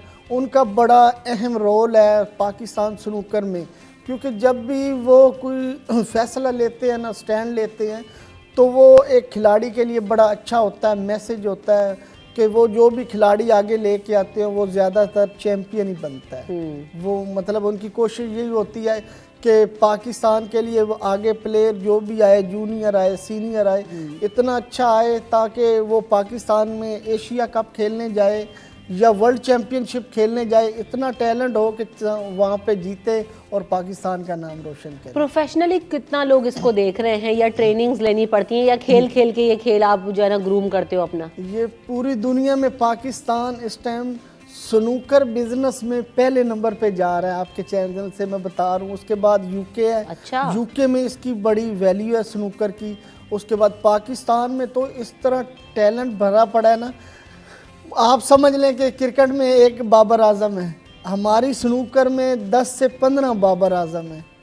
स्नूकर के प्लेयर जो बाबर आजम है, जो भी पाकिस्तान को रिप्रेजेंट करता है, एशिया चैम्पियन बनता है या वर्ल्ड चैम्पियन बनता है, कोई भी खेल हो, हर खेल का अपना अपना सुगात है, लेकिन स्नूकर जो है ना, इसका अपना ही मज़ा है। बिल्कुल ऐसा ही है, ये तो बात बिल्कुल दुरुस्त है। और ये सारी चीज़ें होती हैं कि आपका इंटरेस्ट क्या है, तो आप किस तरह से प्रैक्टिस करते हैं, कितना देर खेलते हैं एक दिन में, क्या रूटीन होता है आपका स्नूकर को लेके? जी, मैं सुबह उठता हूँ, नमाज़ पढ़ता हूँ, पहले अल्लाह ताला को याद करता हूँ, फिर मेरे गांव में एक छोटी सी नहर है, नहर के ऊपर मैं थोड़ी सी ट्रेनिंग करता हूँ। उसके बाद फिर मैं चला जाता हूँ 9-10 से 11 बजे के दरमियान क्लब में सरगोदा में क्लब है मेरे उस्ताद जी का, फिर मैं उनके साथ खेलता हूँ। तकरीबन मैं 12 बजे से लेके शाम 6 बजे तक प्रैक्टिस करता हूँ। उसके बाद फिर मैं घर चले जाता हूँ। घर पे के भी फिर आपको पता है काम शाम है, बंदा शादीशुदा होता है तो फिर काम से फिर घर के भी बिल्कुल ऐसा ही है। तो स्नूकर के अलावा आपका जो है वो क्या करते हैं आप? बेसिकल मैं नेशनल बैंक की तरफ से खेलता हूँ, डिपार्टमेंट मेरा नेशनल बैंक है। उसके बाद मैंने अपना क्लब बनाया हुआ था। ठीक है, वो क्लब भी आपका सारा? हाँ। जी, क्लब मैंने अपना बनाया हुआ था। क्लब मैंने बेच के फिर मैं यूके चला गया था।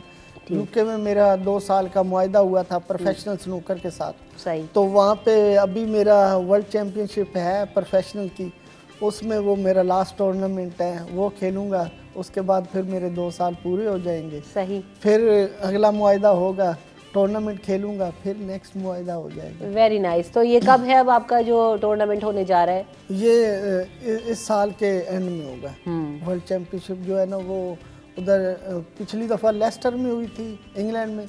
अभी देखते हैं वो कहाँ पे करवाते हैं, वो उनकी फेडरेशन जिधर चाहेगी, तो इंशाल्लाह मैं पाकिस्तान को रिप्रेजेंट करूँगा। बिल्कुल ऐसा ही। कितना अच्छा और प्राउड फील करते हैं आप जब जीतते हैं? देखें, हर इंसान की ख्वाहिश होती है कि वो पाकिस्तान के लिए खेले। मेरी भी ख्वाहिश होती है कि मैं जब भी जाऊँ अपने मुल्क का परचम बुलंद करूँ, अपने मुल्क के लिए खेलूँ, पूरी दुनिया में मेरे मुल्क का परचम जो है वो ऊपर हो सबसे। तो कोशिश तो यही होती है। बाकी जो अल्लाह ताला की ज़ात ने करना होता है वही होता है जो मंजूर खुदा होता है। बिल्कुल ऐसा ही है, ये बात तो बिल्कुल दुरुस्त है। लेकिन ये भी बहुत अच्छा है कि आपने नेशनल स्नूकर चैम्पियनशिप नहीं जीती थी, तो अब वो भी आपका गोल एक अचीव हो गया है। आप कह रहे थे, क्यों आप जो है ना वो पहले आपको लगता था कि नहीं हो पा रहा था ये? 2015 में यहाँ पे कराची में वर्ल्ड चैम्पियनशिप हो रही थी टीम की, तो मेरा फाइनल वर्ल्ड चैम्पियनशिप का चल रहा था। तो वो जो ब्रोन बॉल थी ना, जब वो मुझे 1 बॉल थी, वो मैंने जब डाली थी ना तो मेरा वाइट इन ऑफ हो गया था। तो 90% मैं वर्ल्ड चैम्पियन बना हुआ था, तो मैं हार गया था। तो आज जो 15 साल के बाद वो जो टूर्नामेंट नहीं मैं जीत पा रहा था, उसी ब्रोन की वजह से मैं आज चैंपियन बना हूँ। मतलब इस तरह की। अच्छा, हुआ क्या इस मैच में क्या हुआ? इस मैच में मतलब मैं शुरू से लीड कर रहा था। फिर वो जो यंग स्टार होते हैं ना, जिन्होंने फर्स्ट टाइम आना होता है, वो उनको डर नहीं होता खेलने में। वो कहते हैं मैं तो चैंपियन बनूंगा, चैंपियन को हराऊंगा तो चैंपियन बनूंगा। तो जाहिर सी बात है उनको प्रेशर कम होता है। जो खेलने वाला बड़ा प्लेयर होता है उसको प्रेशर ज़्यादा होता है, क्योंकि फिर वो होता है कि यार आप उससे हार गए हो, जो फर्स्ट टाइम आया है आप उससे हार गए हो। फिर वो लोग, आपको पता हर शोबे में बिल्कुल बातें करने वाले सोशल मीडिया पे। तो फिर आजकल तो सोशल मीडिया का ज़माना है। तो हर बंदा अपने अपने कमेंट्स पास करता है, फिर लोग पढ़ते हैं, फिर हर तरह की अपनी अपनी फैल फानवी होती है। फिर ज़बरदस्त। फैंस का कैसा रिस्पांस होता है सोशल मीडिया? माशाल्लाह, मैं जी अल्लाह का बड़ा लाख लाख शुक्र है। क्योंकि लोग फैन अमूमन ये समझते हैं कि ना क्रिकेट के अलावा लोग स्टार्स को पहचानते नहीं हैं। अब तो खैर क्योंकि एड्स वगैरह मिलना शुरू हो गए हैं, सोशल मीडिया के थ्रू लोग देखते हैं तो लोग अब पहचानना शुरू हो गए हैं। तो आपको कैसा रिस्पांस मिलता है? मुझे तो, मैं कह रहा हूँ, पाकिस्तान में सबसे ज़्यादा फेमस मैं प्लेयर हूँ। मैं यूके में जब मैं मैच जीता ना, उधर बड़ा अच्छा मैच, मैंने एक उनके जो टॉप प्लेयर हैं उनको मैच, तो वो जो मेरी वीडियो वायरल हुई है ना, वो 8 मिलियन से भी ऊपर चली गई है। Very nice. मतलब मुझे यूके वालों ने भी बड़ा अच्छा रिस्पांस दिया पाकिस्तान में। तो मतलब मैं सोशल मीडिया पे मैं काफ़ी एक्टिव हूँ स्नूकर के हवाले से। बिल्कुल ऐसे। और वैसे अब तो ये भी अच्छा हो गया ना कि कम्युनिटीज़ बन गई हैं, लोग आपस में राब्तों में होते हैं। जैसे आपका ग्रुप बन गया तो आपके लाइक माइंडेड लोग वहाँ पे मिल जाते हैं, तो आपको अच्छा जान पहचान और रिकग्निशन मिल रही होती है। जी जी, बिल्कुल बिल्कुल। मैं आपके चैनल से ये कहना चाहता हूँ कि जिस तरह दीगर खेलों को सपोर्ट किया जाता है ना, उस तरह पाकिस्तान की स्नूकर को भी सपोर्ट किया जाए। देखें, पाकिस्तान में क्रिकेट ज़्यादा फेमस है, ये नहीं है कि हम पाकिस्तान का नाम नहीं रोशन करते। हमने क्रिकेट से ज़्यादा, दीगर खेलों से ज़्यादा हमने पाकिस्तान स्नूकर में बड़ा नाम अदा किया है, जिसमें वर्ल्ड चैम्पियन हम हैं 3-4 दफ़ा, एशिया चैम्पियन है। मतलब है कि मैं ये कह रहा हूँ कि जिस तरह गवर्नमेंट दूसरे खेलों को सपोर्ट करती है कि हमारी स्नूकर को भी सपोर्ट करे। और बिल्कुल ऐसा ही है, प्राइवेट स्पॉन्सर्स को भी आगे बढ़कर आना चाहिए, क्योंकि लोग इस तरह से पर्सनल कैपेसिटी में जा रहे होते हैं और बहुत टैलेंट है, मुख्तलिफ खेलों में लोग इसको आजमा रहे होते हैं और बहुत सारी जगहों पर इसलिए नहीं जा पाते कि उनके पास टिकट के पैसे नहीं होते, उनके पास बुनियादी सहूलियात नहीं होती। तो अगर कोई स्पॉन्सर्स उनको मिल जाते हैं तो वो जाकर पाकिस्तान का नाम रोशन करते हैं और आपके टैग को भी प्रेजेंट करते हैं। तो बहुत अच्छा है। कितने लोग और आना चाहते हैं, आपको देखकर इंस्पायर होते हैं? दिन ब दिन पंजाब में, क्योंकि मैं पंजाब से बिलोंग करता हूँ, पंजाब में तो इस तरह क्लबों में लड़के भरे पड़े हैं, छोटे हैं, बड़े हैं, इतना बड़ी टैलेंट है। अभी कराची का एक लड़का है, माशाल्लाह उसकी कम एज है, उसका मेंटली इतना स्ट्रॉन्ग है। वो सिंध कप खेला, इधर सिंध में वो चैम्पियन बना, फिर उधर अंडर 17 खेला, वो जीता, अंडर 21 खेला, वो जीता। मतलब सिंध में, पंजाब में तो बहुत ज़्यादा टैलेंट। अभी सिंध का एक लड़का निकला है, उसने भी सारे टाइटल ही जीत लिए, तो उसने पूरे सिंध का नाम रोशन कर दिया। यानी और लोग हैं, यंग टैलेंट आना चाहता है और खेलना चाहता है। जी जी, उनको क्या मैसेज देंगे आप? मेरा मैसेज उनको यही है कि जी ज़्यादा से ज़्यादा मेहनत करें। सोलो प्रैक्टिस एक बड़ी अहम प्रैक्टिस है हमारी स्नूकर में, वो ज़्यादा से ज़्यादा किया करें और जितने भी हैं एक दूसरे की रिस्पेक्ट किया करें। उसके बाद जो भी आगे आए वो पाकिस्तान के लिए खेले और पाकिस्तान का नाम रोशन। आपकी कोचिंग कौन कर रहा है और आप किस तरह से रेकमेंड करेंगे कि लोग किस तरह से इसको ग्रूम करें और ज़्यादा से ज़्यादा सीखें? जी, मेरे तो मोहम्मद सजाद साहब उस्ताद जी थे, वो मुझे सपोर्ट करते थे। आजकल जो है ना, पहले लोग इतना सपोर्ट नहीं करते थे बच्चों को, आजकल तो इतना सपोर्ट कर रहे हैं ना कि मतलब खाना पीना क्लबों वाले देते हैं, जिसमें टैलेंट होता है उसको फ्री खेलने देते हैं। तकरीबन ये सबसे महंगा खेल है जो हमारा स्नूकर है ना जी। एक जो गेम है ना, एक 150 की है एक गेम, तो आप अंदाज़ा लगा लें जिसने 10 गेमें लगानी, 20 गेमें लगानी है, उसका तो 2-3 हज़ार रुपया बन जाता है गेमों का। तो वो जो जिस लड़के में टैलेंट होता है ना, ये क्लबों वाला को बड़ा मैं अप्रिशिएट करता हूँ। जिस क्लब में भी अच्छा प्लेयर होता है वो उसको सपोर्ट करता है। अगर टूर्नामेंट बाहर खेलने जाता है तो उसको ट्रैवलिंग अलाउंस देते हैं, आने जाने का खर्चा देते हैं, ताकि इस पे कोई बोझ ना बने। देखिए, सपोर्ट मिलनी भी चाहिए ताकि जो अच्छा टैलेंट है, जो यंग टैलेंट है, जो लोग भी इस फील्ड में आगे बढ़ना चाह रहे हैं, उनको मोटिवेशन मिले और आप आएँ। तो अज़्ज़त, आप यहाँ पर मौजूद थे with a very smiling face and with very positive energy कि हाँ, हम जो भी किसी चीज़ को आप करने की ठान लें तो आप कर सकते हैं। थैंक यू सो मच अज़्ज़त, आप आए और एक दफ़ा फिर आपको बहुत बहुत मुबारकबाद कि आपने पाकिस्तान का नाम रोशन किया है कई प्लेटफॉर्म्स पर, और आगे भी विश यू गुड लक कि आप इसी तरह वर्ल्ड चैम्पियन दोबारा भी बने और आपको फिर दोबारा बुलाएंगे इंशाल्लाह ताला। यहाँ पर हम वक्फे की तरफ बढ़ेंगे, वक्फे के बाद हाजिर होंगे।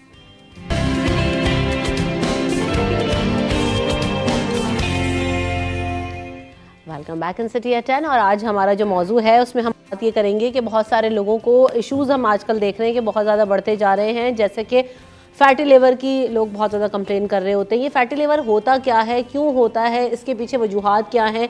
दूसरी तरफ लिवर इन्फेक्शंस बहुत ज़्यादा बढ़ रहे हैं, यानी जिगर से रिलेटेड जो मामलात हैं वो बहुत ज़्यादा लोगों के ख़राब होते जा रहे हैं। या आप अस्पतालों में भी देखें कि लोग यही कंप्लेन करते हुए जा रहे होते हैं कि जो जिगर है वो सही काम नहीं कर रहा होता। और जब जिगर सही काम नहीं कर रहा होता, अभी हम ये भी देख रहे हैं कि हालिया दिनों में अगर आप पिछले स्टैट्स पर नज़र डालें तो लिवर कैंसर्स के जो पेशेंट्स हैं उसमें भी खासी तादाद में इजाफा होता हुआ अब नज़र आ रहा है। तो इसके पीछे क्या वजूहात हैं, कैसे इनसे बचा जा सकता है, कैसे हेल्दी और फिट रहा जा सकता है, आज हम उस पर बात करेंगे। हमारे साथ डॉक्टर ईसा मौजूद हैं, आप हर्बलिस्ट हैं। Welcome to the show doctor Isa. अस्सलाम वालेकुम, कैसे ईसा भाई? अल्हम्दुलिल्लाह, तबीयत ठीक है? अल्लाह का बड़ा करम। अल्हम्दुलिल्लाह। हुमैरा नाज भी हमारे साथ मौजूद हैं, आप भी हर्बलिस्ट हैं। Welcome to the show Humaira. अस्सलाम वालेकुम, कैसी हैं आप? बिल्कुल ठीक, अच्छी लग रही हैं, थैंक यू माशाल्लाह से। तो अभी हम जब बात करते हैं फैटी लिवर, और ईसा भाई आप तो हमेशा कहते हैं कि भाई ये तो सबसे बड़ा मसला है, हर बंदे को, हर अगले बंदे को फैटी लिवर है। तो ये लिवर रिलेटेड इश्यूज क्या हैं, ये जिगर को कैसे अच्छा और हेल्दी रखा जा सकता है? पिछले 10 साल से जो है वो सबसे ज़्यादा जो हमारे पास रिपोर्ट्स होती हैं, हालांकि रिपोर्ट वो बेचारे किसी और चीज़ की कराते हैं, लाइक अल्ट्रासाउंड करा लिया किडनी का, किसी और चीज़ का। लिवर को तो कोई लिफ्ट ही नहीं करा रहा है ना। उर्दू में लिवर को जिगर बोलते हैं। और ये जिगरी दोस्त इसी वजह से मशहूर है। यानी काम का होगा तभी तो जिगरी कह रहे हैं, वरना नहीं, बहुत काम का है। आप ये समझ लें, आपके जिस्म में इंटरनल सबसे बड़ा जो पार्ट है वो यही है, और आपके मुंह में जाने वाली हर चीज़ लिवर से मुलाकात करेगी। यानी कि आप जो कुछ भी खाएंगे वो आपकी छोटी आंत से गुजर के पहुंचेगा लिवर के पास। सही पकाना उसको तो आपको ये डिसाइड करना पड़ेगा कि आप उसे दे क्या रहे। तो हमारे लाइफस्टाइल में खाने अगर आप देख लो, लिवर के लिए जहर है सफ़ेद आटा। तो आप देख लें, डबल रोटी, पापे, बिस्किट, तंदूर के नान, पिज़्ज़ा, पता नहीं कितनी चीज़ें हम खा रहे होते हैं। तो उसके अलावा अगर आप देख लें तो फिर आपके ड्रिंक्स आ जाते हैं। अब मैं उन फ्रूट्स की बात नहीं कर रहा हूँ, लेकिन जो हमारे कलरफुल ड्रिंक्स सोडा, हाँ, रात को देर से खाना।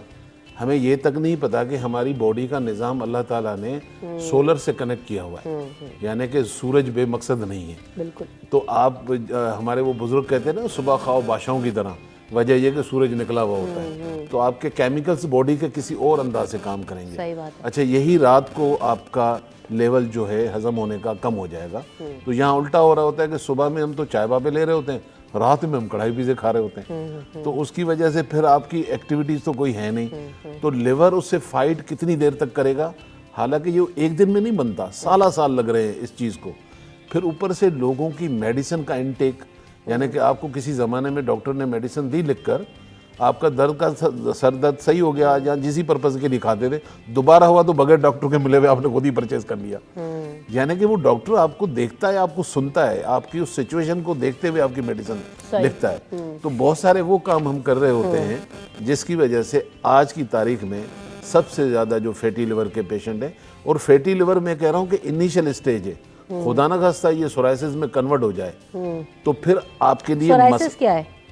इसकी और गंदी स्टेज है, जब आपका फैटी लिवर ख़राब होता है और उसमें जो नीचे आपकी लाइंस बनना शुरू हो जाएं, सही, तो फिर ये सुकड़ना शुरू हो जाता है। ठीक है। तो लिवर सोराइसिस हो सकता है, बाद में कैंसर हो सकता है। तो फैटी लिवर को जल्दी आप रिलीव कर सकते हैं, उससे आप जल्दी उसको बेहतर कर सकते हैं। तो उसमें शर्त ये होती है कि आप वो चीज़ें ना खाएं, जैसे शुगर है। शुगर वाले पेशेंट तो वैसे ही उस पर होते हैं क्योंकि उनका वैसे ही ग्लूकोज लेवल बढ़ा हुआ होता है। लेकिन अगर आपका इंटेक शुगर का है तो आप फैटी लिवर से तो नहीं निकल सकते। अगर आप सफ़ेद मैदे की बनी हुई चीज़ें या ये जो राइस चमकदार मिलते हैं, वो जब मशीन पे पॉलिश होते हैं तो उसके विटामिन तो होते नहीं है, ख़ासतौर पे बी की फैमिलीज तो सारी निकल जाती हैं। तो आप वो बिरयानी के मसाले ही खा रहे होते हैं। सही। तो आप वो रॉ मिलते हैं वो आप ले लें, ब्राउन ले लें। आप अपना गुड़ का इस्तेमाल करें चीनी की जगह पर, और आप फ्रेश फल लें। तो रात का खाने का हमेशा वॉल्यूम कम रखें। ठीक है। देखें ना, लिवर जो है वो आपके जिस्म में जितनी चीज़ें भी बन रही हैं वो लिवर के अलावा नहीं बनती, और लिवर वो वाहिद दरवाज़ा है जहाँ से जाएगा। सही। तो आपके पॉइजन, आपके केमिकल वो निकालता है, आपको रोज वो क्लीन करता है, डिटॉक्सिफाई करता है। लेकिन वो थकेगा एक दिन, जब आप उसको थका दोगे। नहीं, असल में बात है ना कि गलत काम गलत तरीके से आप उससे काम लेंगे तो ऑब्वियसली थक जाएगा। अगर आप उसे राइट टाइम पे, जैसे आपने कहा कि उसको राइट टाइम पे आप करने को परफॉर्म चीज़ देंगे तो वो सही तरीके से कर सकेगा।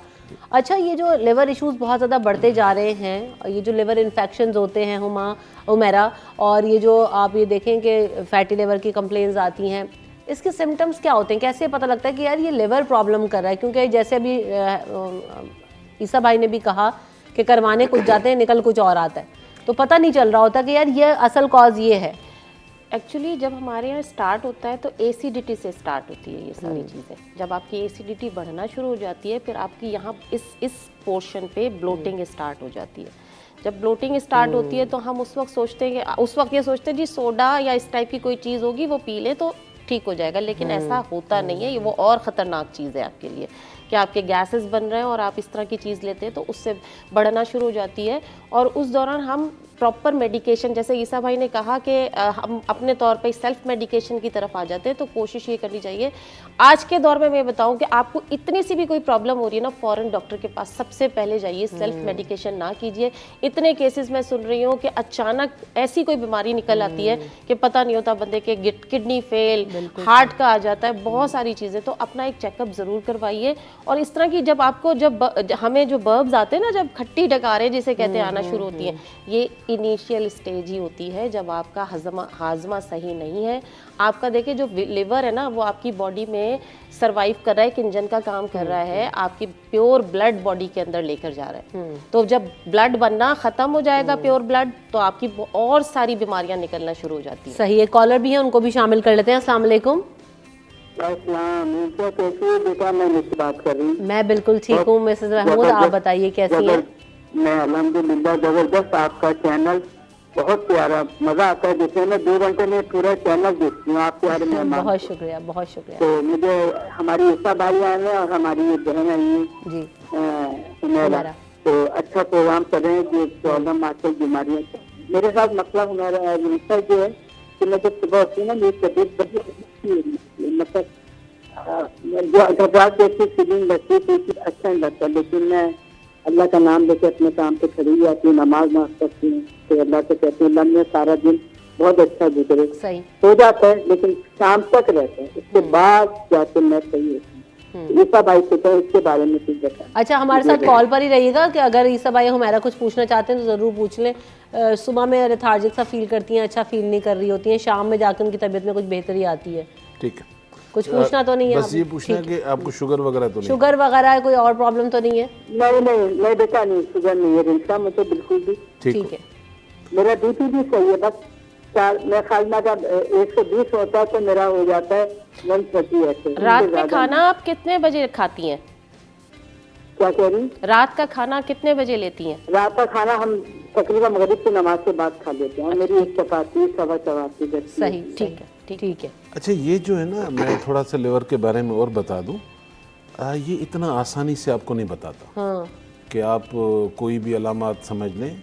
इसके ऐसे अलामात हैं कि आपको समझ में नहीं आएगा, क्योंकि लिवर को डायग्नोज करना खुद से बड़ा मुश्किल इसलिए होता है। सबसे पहले ये तो आपकी नींद खराब करेगा। आप पहले अच्छा सा सोते थे, अब आपको नींद नहीं आएगी। दूसरा, आपके जिस्म में एलर्जी पैदा कर देगा, आप खुजाते रहेंगे। तो होता ये कि आपका माइंड उधर जा रहा है, एलर्जी की तरफ जा रहा है कि मुझे खारिश हो रही है, पता चला लिवर आपका फैटी बनता जा रहा है और उसकी वो ट्रिगर होना चीज़ें शुरू हो जाएंगी।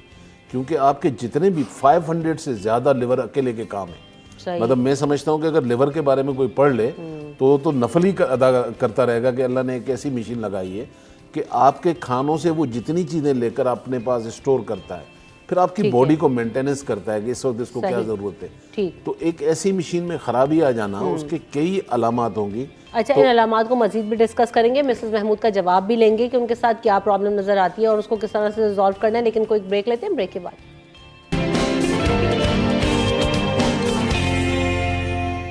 सिटी एट 10 में आपको एक बार फिर कहेंगे खुशामदीद। एक और मेहमान हमारे साथ मौजूद हैं इसी तमाम मौजू पर बात करने के लिए। उनका तारुफ भी आपसे करवाते हैं। डॉक्टर हसन लियाकत मेमन साहब हमारे साथ मौजूद हैं, गैस्ट्रोएंटरोलॉजिस्ट हैं और हेमाटोलॉजिस्ट हैं। आप welcome to the show. Doctor Hasan, कैसे हैं आप? ठीक हैं? Thank you so much for the invitation. Welcome. थोड़ा आज सा हम वो बात हेपेटोलॉजिस्ट, गैस्ट्रोएंटरोलॉजिस्ट एंड हेपेटोलॉजिस्ट जो लिवर के हवाले से। ऑब्वियसली यस, बिल्कुल ऐसा ही है। तो आपकी यकीनन स्पेशलिटी है। अभी हम बात करें लिवर इश्यूज़ के हवाले से। अभी हमने थोड़ी देर पहले कुछ डिस्कस किया और हम ये बात कर रहे थे कि लिवर इश्यूज़ बहुत ज़्यादा हैं लोगों के अंदर। जिगर का जो है वो फैटी लिवर, सूज जाना, फूल जाना, या जिसको भी आप उसको टर्म को बेहतर बताइएगा। दूसरी तरफ ये कि जो है वो लिवर इन्फेक्शंस हो रहे हैं, लिवर कैंसर्स की बहुत ज़्यादा तादाद बढ़ रही है।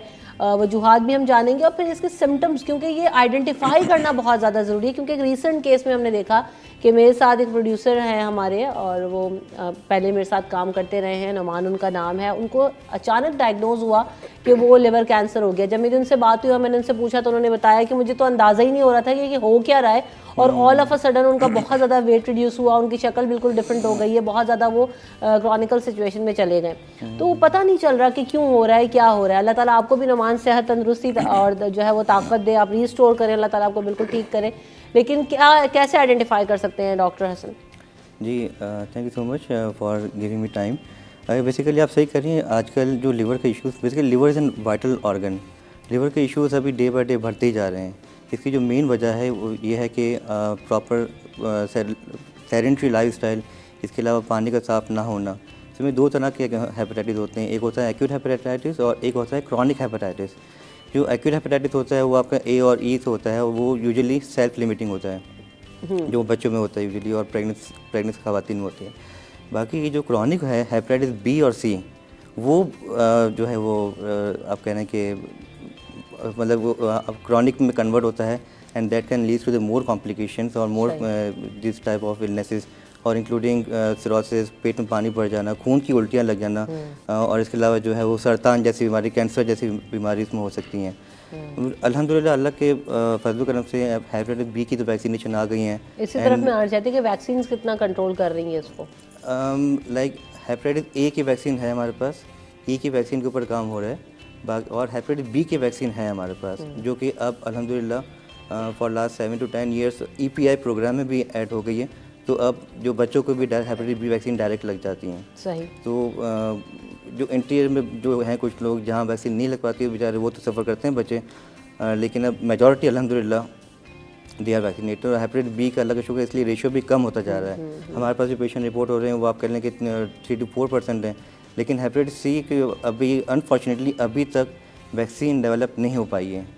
तो सी जो है वो रिलेटिवली बी से ज़्यादा है, वो अराउंड 9 to 10% है, बट स्टिल उसकी भी प्रिकॉशनरी मेजर्स की वजह से हेपेटाइटिस सी का भी अल्हम्दुलिल्लाह बहुत हद तक बचाव हो चुका है।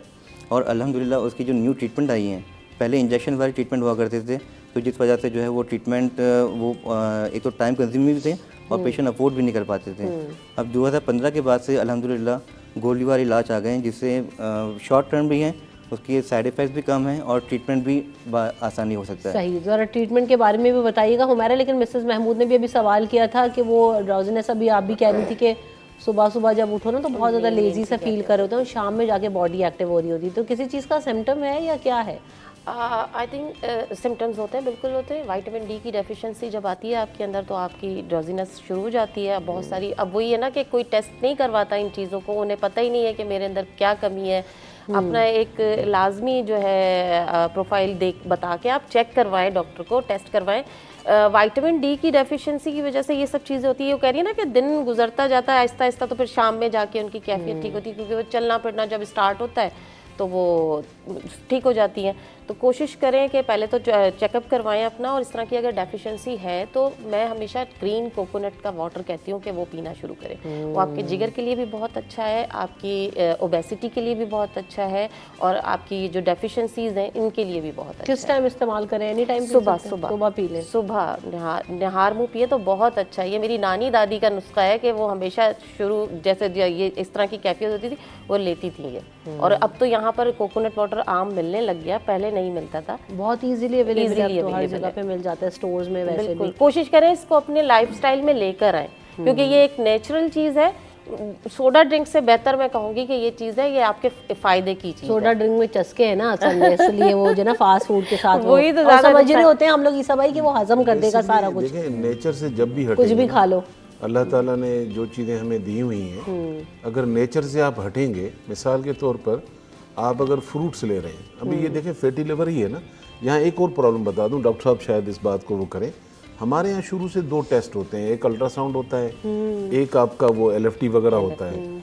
मेरे ख्याल में फाइब्रो स्कैन अब यहाँ शायद पाकिस्तान में शुरू हुआ है। हाँ, फाइब्रो स्कैन अब शुरू हो गया 4-5 साल से उससे। शायद। हाँ, अब ये दुनिया में पता नहीं कब शुरू हुआ था, अब हमारे यहाँ क्या शुरू- होता है फाइब्रो स्कैन वो में? भी एक बेहतरीन टेस्ट है। अगर आपको फाइब्रो स्कैन से बेसिकली थोड़ा सा मैं ऐड करूँ कि फाइब्रो स्कैन से बेसिकली पता लगता है कि लिवर की स्टेज क्या है, अभी फाइब्रोसिस कितनी हो रही है इसके अंदर, अच्छा। कि आइदर वो लाइक एक तो होता है हेल्दी लिवर, और अल्ट्रासाउंड जो है ना वो अगर F2 हुआ फाइब्रोसिस या 3rd स्टेज हुआ तो वो इतना अच्छा पिक नहीं कर पाता as compare to fibro scan.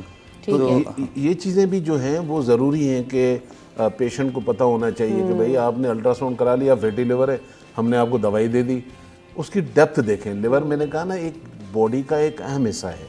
अल्लाह का शुक्र है, मेरे ख्याल में 1-2 जगहों पे शायद हो रहे होंगे अभी।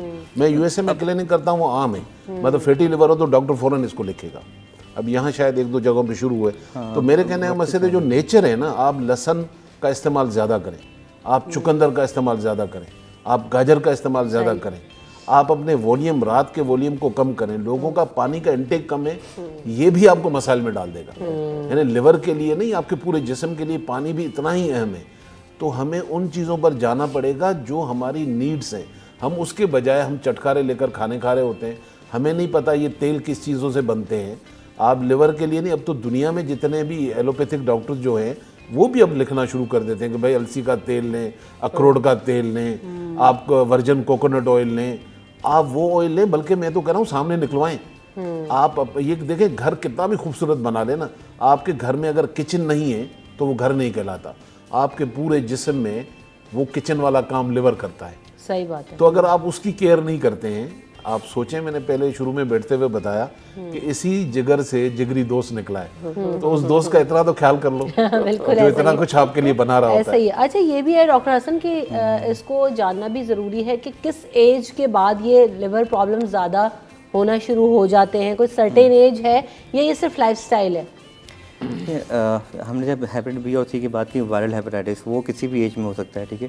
जो ए और ये वो यंग में, जो एक्यूट है, क्रॉनिक जो है वो एडल्ट एज में पता लगता है, क्योंकि it takes around 15 to 20 years to convert into symptoms. अच्छा, अब जो बेसिकली वो फैटी लिवर बहुत ज़्यादा जो है वो इमर्जिंग है, लाइक अराउंड 24 to 30% इस वक्त प्रीवेलेंस है हमारी कम्युनिटी में।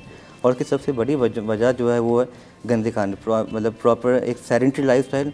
हमारी जो एक आउटिंग है वो क्या है, हमारा बाहर जाके खाने देर तक खाने अपने, और अपने वो मुर्गा मसलम खाने और आपने जाके उसके बाद वॉकिंग भी नहीं करनी, डेली आपने सो जाना वापस फिर, और देर तक जागते हैं, और सुबह फिर आपने फिर वो 12-1 बजे 2 बजे भी उठते हैं बाद सफल लोग।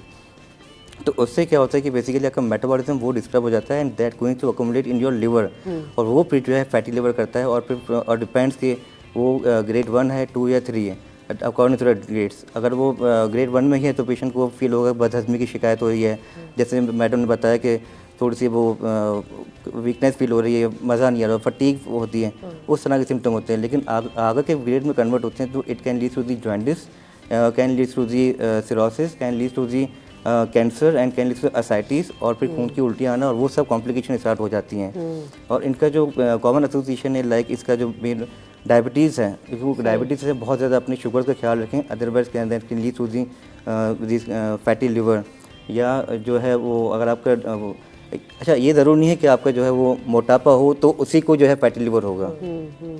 हमारे पास ऐसे थिन स्लिम पेशेंट भी आते हैं जिनको भी जो है वो फैटी लिवर हो सकता है। ठीक है जी, तो क्योंकि लाइक वो सुबह उठ के तो वो पराठे खाएंगे, दोपहर को फिर वो इस तरह की बाहर से चीज़ें खाएंगे, फिर शाम को फ्रेंच फ्राइज़ और आपको आजकल जो बाहर मिल रहे हैं वो जो फिर सर ने बताया, जो ऑयल जो मिल रहा है वो किस नेचर का मिल रहा है, और जो ये लोग जो तेल इस्तेमाल करते हैं जब तक बर्न हो कि वो वेपराइज ना हो जाए, continuously they are using it, जब तक वो ख़त्म नहीं हो जाए ना जल के, जब तक वो। हाँ, अच्छा, ये ज़रूर हम इस बारे में बात करेंगे कि खाना जो है वो किस तरह का होना चाहिए, क्योंकि फैटी लिवर से भी बचना है, और जिनको प्रॉब्लम है उनको क्या अपनी डाइट में शामिल करना है, इन तमाम चीज़ों पर भी बात करेंगे। आपका भी कोई सवाल हो, लाइव कॉल कीजिएगा, लेकिन आफ्टर दिस ब्रेक।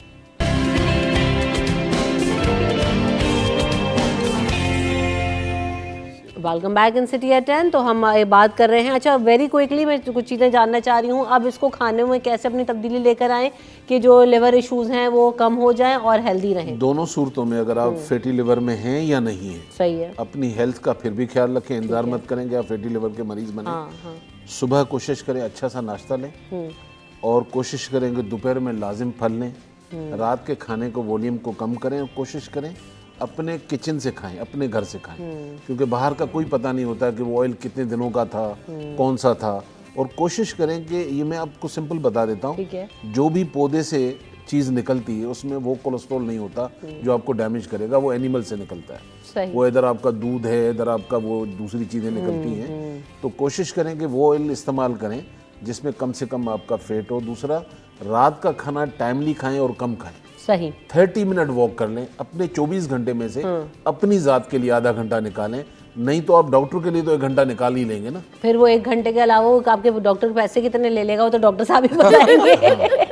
मैंने तो बारी फीसें देने से और मैंने तो मुंह दिखाने के पैसे कम रखे, लेकिन फिर भी आपको देने तो पड़ ही रहे ना। आप यूएस में क्लिनिक करते हैं, कम पैसे डॉलर्स में चार्ज करते हो। ज़्यादा इन्वेस्टिगेशन में पैसे बहुत निकल जाते हैं। टेस्ट कराओ, ये कराओ, बिल्कुल ऐसा ही है। ऐसे लोग भाग जाते हैं, आप टेस्ट लिख के, यार पता नहीं कैसा डॉक्टर है तो टेस्ट पे टेस्ट लिख के देता रहता है। ये भी एक चीज है, इसको करना है। अल्हम्दुलिल्लाह अल्लाह का बड़ा ये हिकमत में एक बड़ा अल्लाह ताला ने हमें ये दिया हुआ है कि हम 90% बीमारियों को तो वैसे ही डायग्नोज कर लेते हैं, लेकिन जहाँ टेस्ट मजबूरी है वो कराना भी जरूरी है। बिल्कुल ऐसा ही है। तो ये कौन से टेस्ट से पता चल सकता है कब करना? आजकल जो बेसिकली एविडेंस बेस्ड मेडिसिन है। पहले ज़माने में होता था यार कि इसको ये चीज़ लग रही तो ये करवाना चाहिए, नहीं तो नहीं करवाना चाहिए। लेकिन अब इतनी बीमारियाँ फैलती जा रही हैं, एसिम्प्टोमेटिक पेशेंट्स में बहुत बड़ी जो ना बीमारी थी, आपने बताया अभी शुरू में कि वो निकल आती बीमारियाँ, लाइक कैंसर जैसी बीमारियाँ। तो इसीलिए लाइक अब बहुत सारी जो लेबॉर्ट्रीज हैं, even they are giving you packages कि यार ये बेसलाइन टेस्ट करवा लें, इससे आपका शुगर का पता लग जाएगा, कोलेस्ट्रॉल का पता लग जाएगा, आपका ब्लड प्रेशर वगैरह का इस चीज़ का पता लग जाएगा आपका, तो वो आप करवा लें। इसके अलावा जैसे फैटी लिवर होता है तो आप उसमें अल्ट्रासाउंड करवा लेते हैं, लीवर फंक्शन टेस्ट करवा लेते हैं, HbA1c करवा लेते हैं, तो जिससे ये पता लगता है कि हमें ये, और फाइब्रो स्कैन वाली बात वो ये सब आप करवा लेते हैं, जिससे पता लगता है कि यार पेशेंट को जो है वो फैटी लिवर है और किस लेवल पे है। तो उसमें पेशेंट को ना बेसिकली लाइक ये पता है मॉर्निंग में आपने जो है बादशाह वाला खाना खाना है आपने, अभी बात और हाँ, और रात को खाना बिल्कुल आपने हल्का फुल्का फ़कीर वाला खाना खाना है। और हदीस भी लाइक आपने जो है वो अपने खाने का आपने 3 आपने वो डिवाइड करने 3 हिस्सों में, जो एक हिस्सा है वो आपका मील का है, एक हिस्सा आपका पानी का है, और जो 3rd हिस्सा है जो आपका हवा का हिस्सा है आपका। और आपने डेली आधा घंटा वॉक करना है। अगर डेली आधा घंटा वॉक करते हैं, इट्स द बेस्ट एक्सरसाइज। ये नहीं, कुछ लोग कहते हैं कि यार मैं तो पूरे दिन ही काम करती हूँ डॉक्टर साहब, तो मुझे क्यों हो सकता है? ऐसे नहीं होता। आप थोड़ा अगर वॉक करती हैं वो और ज़्यादा डेंजरस होता है। जो परसिस्टेंट वॉक करते हैं, ब्रिस्क वॉक करनी है, एट 15 to 20 मिनट्स के बाद आपकी जो है वो मेटाबॉलिज्म आपकी जो है ना वो कैलोरीज बर्न होने शुरू होती हैं। तो उसके बाद के जो है वो आपका जो है ना वो असल एडवांटेजेस है आपका। बिल्कुल है। और वॉक के तो वैसे भी इतने सारे फायदे हैं, आपको एंजाइटी डिप्रेशन से भी निकालती है, आप हेल्दी रहते हैं, आपका वेट लॉस होता है, आप हेल्थ जो है वो आपके दीगर इश्यूज भी जो है वो कंट्रोल हो जाते हैं। सुबह सवेरे निकले तो ऑक्सीजन आपको बहुत अच्छी मिल जाती है आपको। बिल्कुल ऐसे उससे आपको मेटाबॉलिज्म में आपको हेल्प करेगा आपका, बिल्कुल ऐसे खून अच्छा रखेगा आपका, साफ सुथरा रखेगा आपका।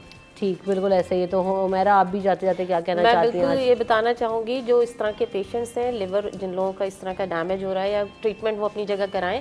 एक बेलगिरी एक फ्रूट आता है, वो अब यहाँ पर मिलने लग गया है, वो फ्रूट का इंटेक करना शुरू करें। उससे वो आपके लिवर के लिए बेसिकली सिर्फ वो है ही लिवर के लिए, आपके लिवर के लिए है, वो खाना शुरू करें। उसका मुरब्बा भी मिलता है, लेकिन वो शुगर पेशेंट नहीं खा सकते, वो खाना शुरू करें। और मेरे घर में खाना ही नहीं चाहिए। हाँ, मुरब्बा तो खाना, शुगर होता है वो बिल्कुल आप फ्रेश मिलता है। मैं कहती हूँ फ्रेश बहुत अच्छा है, वो लीजिए।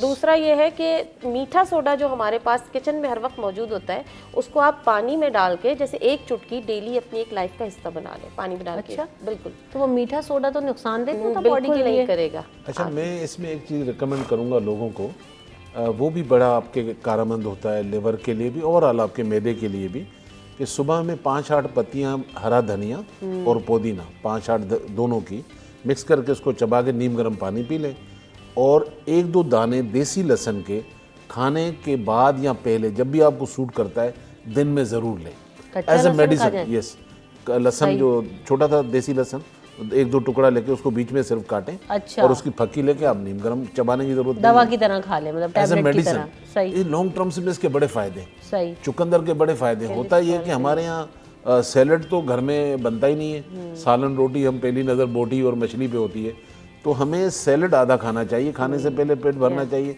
उसके बाद आप थोड़ा सा वॉल्यूम, ये बहुत ज़रूरी बिल्कुल है। ऐसा ही, बहुत ज़रूरी फिर है। आप देखें पैसे देकर डॉक्टरों की दवाइयाँ भी तो खा ही रहे हो ना, तो वो वाले पैसे आप अपने घर में लगाएं। ये है जिसको हम आसान करना और चाहिए। जिसको अभी डॉक्टर साहब भी जैसे बात कर रहे थे, और अभी सभी ने आपने भी कहा कि भाई अपने पोर्शन में जो है ना, पोर्शन कंट्रोल करना भी बहुत ज़्यादा एक तो ज़रूरी है। दूसरी बात है कि सैलड की एक इम्पॉर्टेंस है कि उसको अपने खानों के साथ लाजमी रखें, बच्चों को भी ट्रेन करें कि वो खाने के आदी बने, खुद भी लाजमी खाया करें। एक तो वही पोर्शन कंट्रोल भी हो जाता है और आप हेल्दी चीज़ें खा रहे होते हैं, खीरा, चुकंदर, मूली, गाजर, भी तो सारी चीज़ें इतनी फ्रेश आ रही हैं। सलाद पत्ता जो आता है वो भी हाजमे के लिए बहुत ज़्यादा अच्छा होता है, वो आइसबर्ग है, ब्रोकली है। तो आप इन चीज़ों को ऐड करें और हेल्दी रहें, फिट रहें। Thank you so much doctor Hasan, Humaira और ईसा भाई, आप तीनों की आमद और वक्त का बहुत शुक्रिया। प्रोग्राम का वक्त ख़त्म हो गया। रमशा कमल और पूरी टीम को दीजिए इजाज़त, अपना ख्याल रखिएगा, अल्लाह निगहबान।